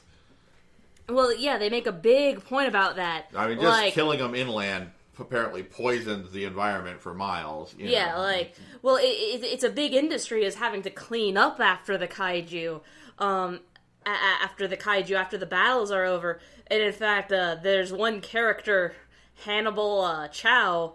He has been given exclusive rights to he's been given exclusive rights to to do all the cleanup, and they won't ask any questions about where all the kaiju stuff goes because he sells it on the black market.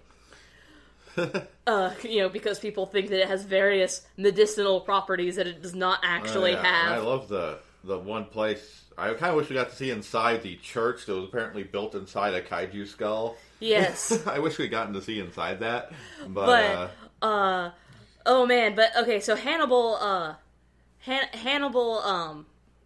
Chow, as it turns out, is not actually from Hong Kong. And his name is not actually Hannibal Chow. It's Ron Perlman. Yes! It's just Ron Perlman. He picked the name because Hannibal was his favorite figure from history, and Chow was his favorite restaurant. And he just combined the two and set out on business. Been his street name ever since. Yeah, it's fantastic. It is so amazing. Yes, and he's vital to the story, surprisingly. Yeah. But gets eaten. Comes out okay. That's almost a spoiler within a spoiler. You gotta wait for the stinger. I will say though, I think this movie does a really great job of world building. Yeah. Like, because even in the first 5 or 6 minutes, as Raleigh is explaining everything, like the scene of the museum piece where they're looking at the big skull and how dark and oppressive it is, and all the news footage and how people are also reacting in the Bone Hong Kong city, and the fact that there was a church built out of a kaiju skull. I mean, just so many different details, and everything felt so lived in. Mm-hmm. I never felt like a lot of movies like this would be super shiny and new. Yeah. Obviously, this was dirty. This was gritty, and he just did a real good job of mixing actual people doing things and CG, and it was great. Oh yeah, and all the in the Shadow Dome looked well used. Yeah, nothing in there was shiny and new. It was all very well used. Some of it looked like it was kind of pieced together with whatever worked. And I really liked how the Jaeger, especially with the, but especially we saw a lot in Gypsy Danger, where it wasn't just a neuro interface. They actually had to also do movements. They actually had to move around and move punches and follow the body movement. Right. It was and I felt that was important because just having that neural link wasn't enough. There was obviously you had to do more of this than just the cockpit sets were great because I actually know from looking at stuff that was all practical. They built that big cockpit and tied those actors up in there and danced around like puppets. It was great. Yeah. They threw water on them. They made sparks shoot out all over the place. They shook it around. There's many moments where it looked like the pilots were on treadmills as they were going trudging through. Yeah. And also the things are so big they need 2 brains. I'm just saying. That's true. Yeah. Things are so big they need 2 brains. When the baby does burst out and comes and tries to eat Ron Perlman, Charlie is then he then looks over to Charlie and is like, "Ha! I knew that thing wouldn't get it out. His lungs weren't fully developed. It was premature." And then it eats him, and it comes back and eats him anyway. It was so great. But and I will sometimes, the one time I felt that they did a really, the quippiest moment was, and it was a really good one, and it was the only real one. I felt that made it even better was when Pentecost is looking at Raleigh going, for 1, don't ever touch me again. 2, don't ever touch me again. Especially even the quips are straight to the point and earnest. Especially even just with Idris Elba, with his playing Stacker Pentecost, his body language just really sells that he's this close to decking Raleigh right there. Oh yeah. Well, you can't see my 2 fingers held really close together, if indicating very close. But yes, it's he was just about to smack him down, and it would have been glorious in its own way. But yep. He would have fully completed his bright persona. I mean, yeah. He was, but yeah, he's the cool leader guy. And with radiation sickness, as is par for the course. Yes.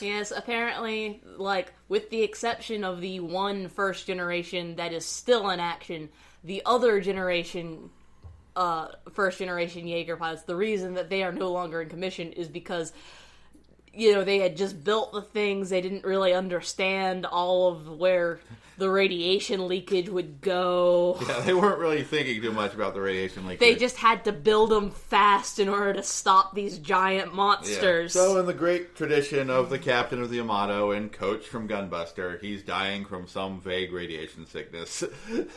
Yep. If he ever pilots a Jaeger again, he will surely die. So guess what he does before the end of the movie. Yeah, I mean, guess what is a given to happen before the movie is over. Yeah, I didn't like how they used, like, you know, whenever you know something was physically wrong, you saw the blood trail from the nose. Yeah. Like, also when Newt, you know, does his first, you know, drifting with the kaiju brain. When he comes out of it, his nose is dripping blood. Nosebleed, and sometimes there's a little... Well, again, the implication there is that there is something neurologically... Yeah. What is going wrong is a neurologic, you know, component. Sometimes like the little burst blood vessel in the eyes, and you know. Yeah. But I'll still say what I really, and this is funny because it's going, you know, it's like this is so super robot, but I'm about to go delve right into real robots again. Is I really what I would love to see out of a sequel is not just more fighting kaiju, which would be great, and I'll watch it and I'll love it. But what I'd love to see is, or even a spin-off movie or TV show, would be the fact that, you know, one of the primary things was they didn't feel Jaegers were useful anymore. And that's why they're building this wall, and the Jaegers were old news. Well, obviously, the Jaegers just saved the world. They closed the rift. So, you know, what's the reason that kaiju will probably become popular again? And since kaiju were so useful, then maybe they should start looking for their use in other things, like construction.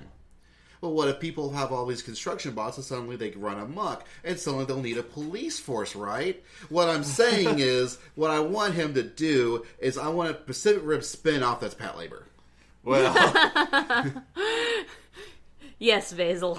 That's what I'm saying. Is what we need is Del Toro giving us Pat Labor. Actually, I would just take Del Toro giving us Pat Labor, to be honest. You know, just straight up. Yeah, yeah. I mean, just he gives us Pat Labor, and we're happy. Just basically give us, you know, your police drama with a bit of a sense of humor and some giant robots. It's Pat Labor in a nutshell, and that would be great. And I think that could actually work as a show in the U.S. even. But yeah, who knows? Of course, with the amount of work and the budgets to really really sell Pacific Rim, I don't know if you could really pull that off as a TV show. Though. No.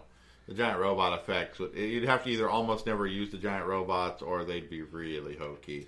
It's one of the reasons why, you know, Pat Labor is an anime. Yeah. And, you know, but in 10 years, who knows? Well, I keep hearing rumblings of a live action movie, but I don't know if it's like a parody thing or if it's actually, you know, happening or... Just like I kept hearing rumblings of the Neva movie. Well, that was almost a thing. Like, AD Vision was trying to fund that. It just kind of never really materialized. Never really happened. Now, this would be much more analogous to, like, you know, Battle Angel from James Cameron. Which he swears he'll do someday, and I'm not sure if want. Not sure if want. On the one hand, and if we get good James Cameron, that would be an awesome movie, but it could also go the other way and just completely get everything wrong. Yeah, it could... James Cameron does because James Cameron does what James Cameron does. Yes. He does not do it for you. Yes, and I know he's a big fan, and it could work, but that also him being a big fan might also work against it. Yeah, that's true.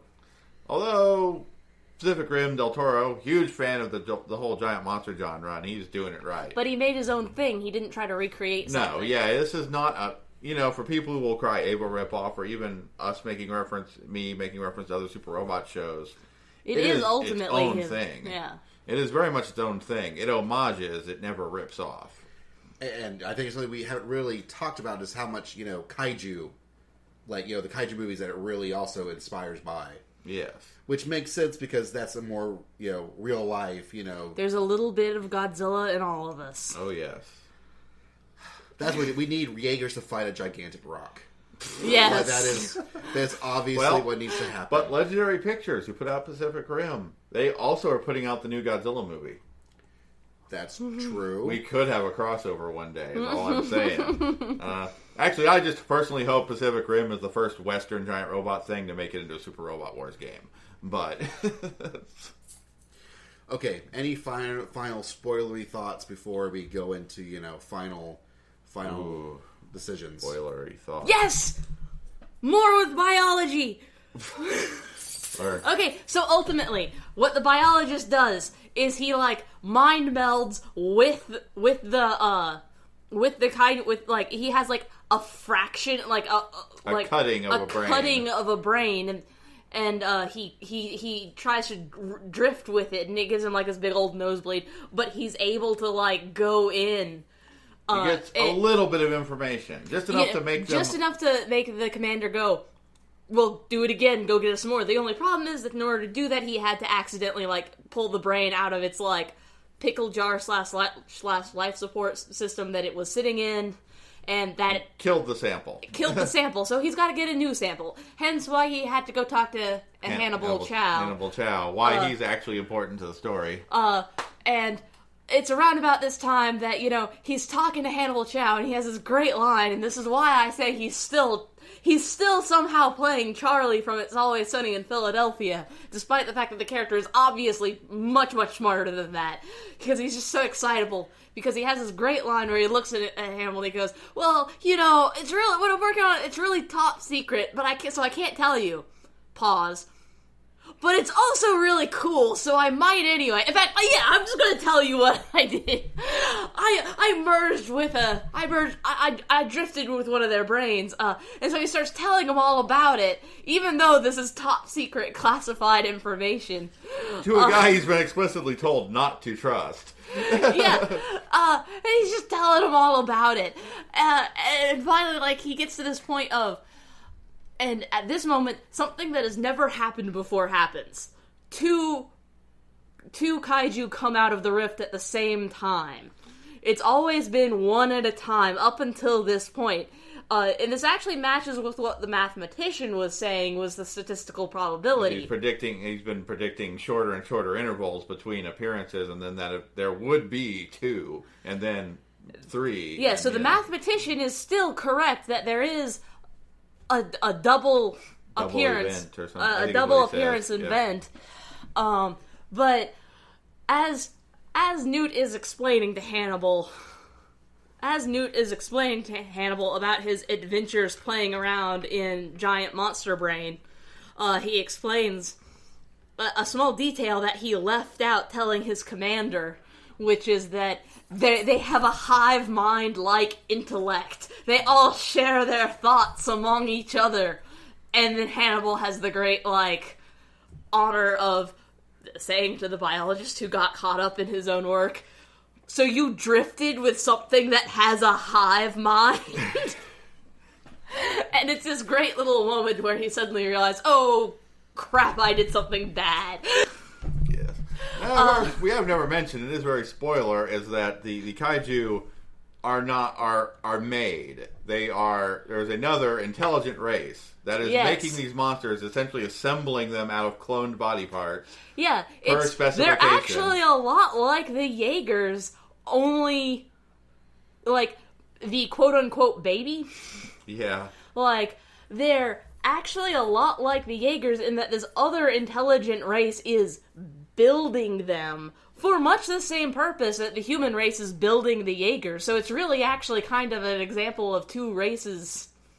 And they're sending them through to try to clear out some of the vermin of the planet they want to take over. And to further move on, when you drift with the Jaegers, it's sort of a hive mind between two people. Yeah. And the cockpit of the control center, which is also feeding the information. Yes, that's true. And so, oh man, yes. I will say that thanks to Pacific Rim, I'll never really truly enjoy the song "I'm on a Boat," because when you're in a Jaeger, you're never on a boat. You use a boat. Your boat's your sword. Your boat's your weapon. It's your boat bat that you use to smackdowns. I do have to say I did love the fight scenes where they picked up trucks and broken off pieces of building and just started smacking each other with it. Though it's walking down the road with dragging the boat. And it's like it was like a samurai sword that you see in a bunch of samurai flicks where they're dragging the sword along the ground. Yeah. And then, of course, that ship just there is broke on the ultimate spoiler of the sword. The sword scene. Which is important because that's when Mori really when she gets to take the center stage. Yeah. And gets to go. Because I noticed, especially, and I don't know if this is like protocol or the movie just happened to get written this way, but usually it's the person to our left tends to be the person in charge, and they tend to say the dominant amount of dialogue when they're both in the units.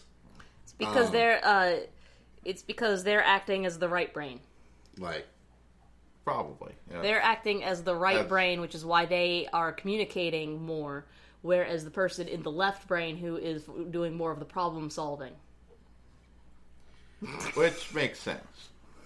But she said it. Normally it was Raleigh doing all the talking, a lot of the communicating, explaining what he's seeing and blah, blah, blah, what they're doing as they're piloting, the Jaegers. But at that moment, she's the one that goes, then she starts talking, goes, no, we still have that weapon, for my family, she's the one that's in, she's the one in control. She's the one in charge at that moment in time. And that, I've noticed on the internet, is the one scene no one wants to say anything more than the sword. But this is the spoiler section, so we don't care. I just love it when they whip. So have you ever seen, it's another thing I think we did an OSMcast about, Wild Zero. So there's a scene in Wild Zero where, out of nowhere, our rockabilly punk thug pulls, a katana out of his, guitar that he's been carrying around the whole movie.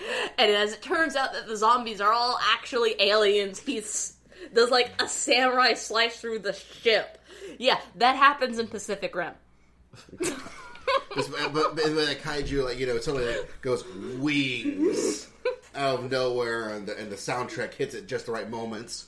Oh man, the soundtrack's really that main really theme where especially when they're suiting up in for their suits and the robot first time that riff, and it's I'm you're getting into it this is gonna be badass, and they use that same riff whenever they go out and start doing badass about to occur. And since, not to take away from the biology rant, but when they actually detonate a nuclear weapon underwater and it creates a vacuum that then water rushes right back in. I loved all the dead fish that came up. Yeah. I don't actually support massive nuclear bomb death of fish, but to see the fact that they thought of that was... And of course, the moment where it uses its arm sword to anchor itself so it doesn't get blown away. The Gypsy Danger anchors itself, And, the whole thing where, the Gypsy Danger is nuclear. Yeah, that's an important plot point. Mm-hmm. And it's referenced at the very beginning, and then they use it again to say, hey, this thing can still power up after that weird EMP thing that shut down the Eureka Striker because this is older tech. And then going... Oh, by the way, the Eureka Striker, you're going to blow yourself up. That's okay. We still nuclear. We still got this. Yes. Now, let's go blow up our giant robot to kill all the aliens. And it's, I wish we got a better shot of the little, nuclear chest cannon effect, but... Yeah, it is kind of weird that the most bombastic battle was sort of the middle battle. It was. That's the battle that had the... That was the big show off the robots battle. Show off the robots, show off the monsters. But, when you do a battle underneath the ocean... It can't be quite as bombastic, largely because the robot can't move as fast. Right, yeah. Well, I liked the whole underwater battle. And, I liked it, too. Also, like every other battle, you could see what was going on, too. Except for the couple shots that were meant to be deliberately obscured with... Well, it was one of the points that they talked about was that that the robots themselves were having visibility issues because they're freaking underwater. They're walking at the bottom of the Pacific Ocean. The visibility is not as great. No, and, but you still knew what was going on as the audience. It was lit up well enough that we as the audience could see what was coming in. Yes, the monsters were now coming in and out of our light field of vision, but you knew they were coming in enough that we could see them fully in. I will say that it also does somewhat depend on getting a good screen to watch it on. The first time I saw it, I was in a older movie theater, and it wasn't quite as brightly lit.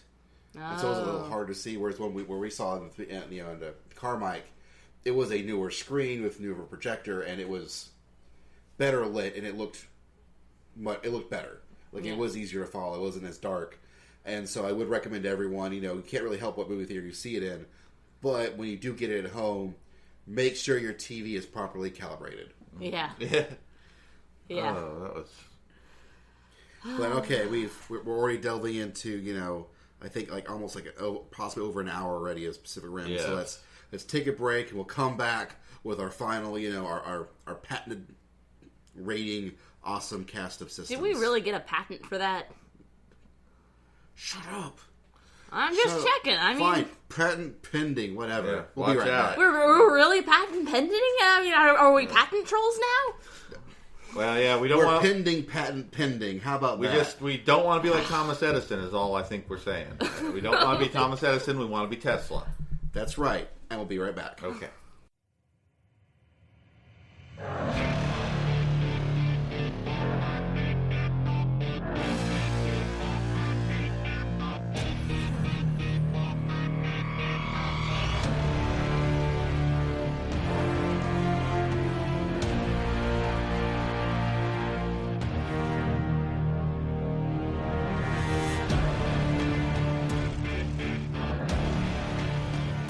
And we're back. So, how many awesomes out of awesome can you give this most Pacific Rim of movies? Class 5 kaiju of awesome. Is there something you want to share with the rest of the class there, Doug? Can I give it a job of awesome?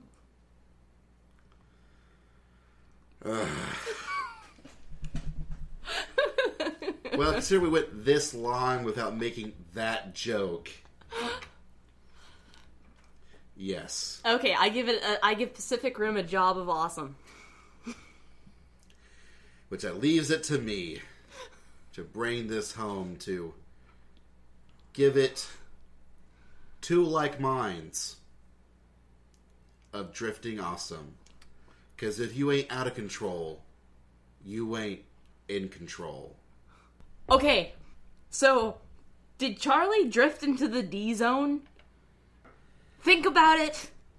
Think about it. I don't get the reference. The D zone. The dinosaur zone where everybody's a dinosaur and they all drift all the time. Nobody can drive straight. Everybody drifts and they're dinosaurs. Charlie drifted into the D zone. Oh yeah, that thing with the guys, with the brothers who made the thing about the Initial D parody with the dinosaurs. Yeah. Which, boy, I don't know, that's obtuse. But yes, I haven't thought about that in a long time. But he did, right? Yeah, he kind of did, yeah.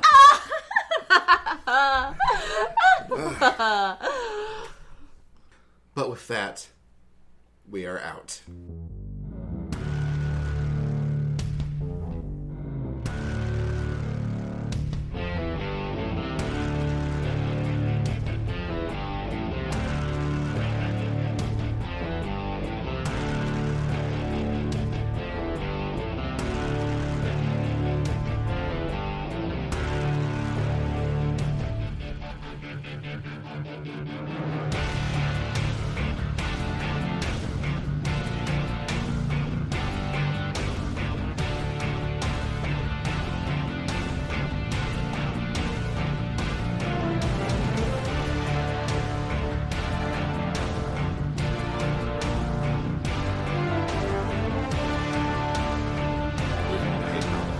I hate him. Thomas Edison, an asshole. Thomas Edison, Tesla all the way.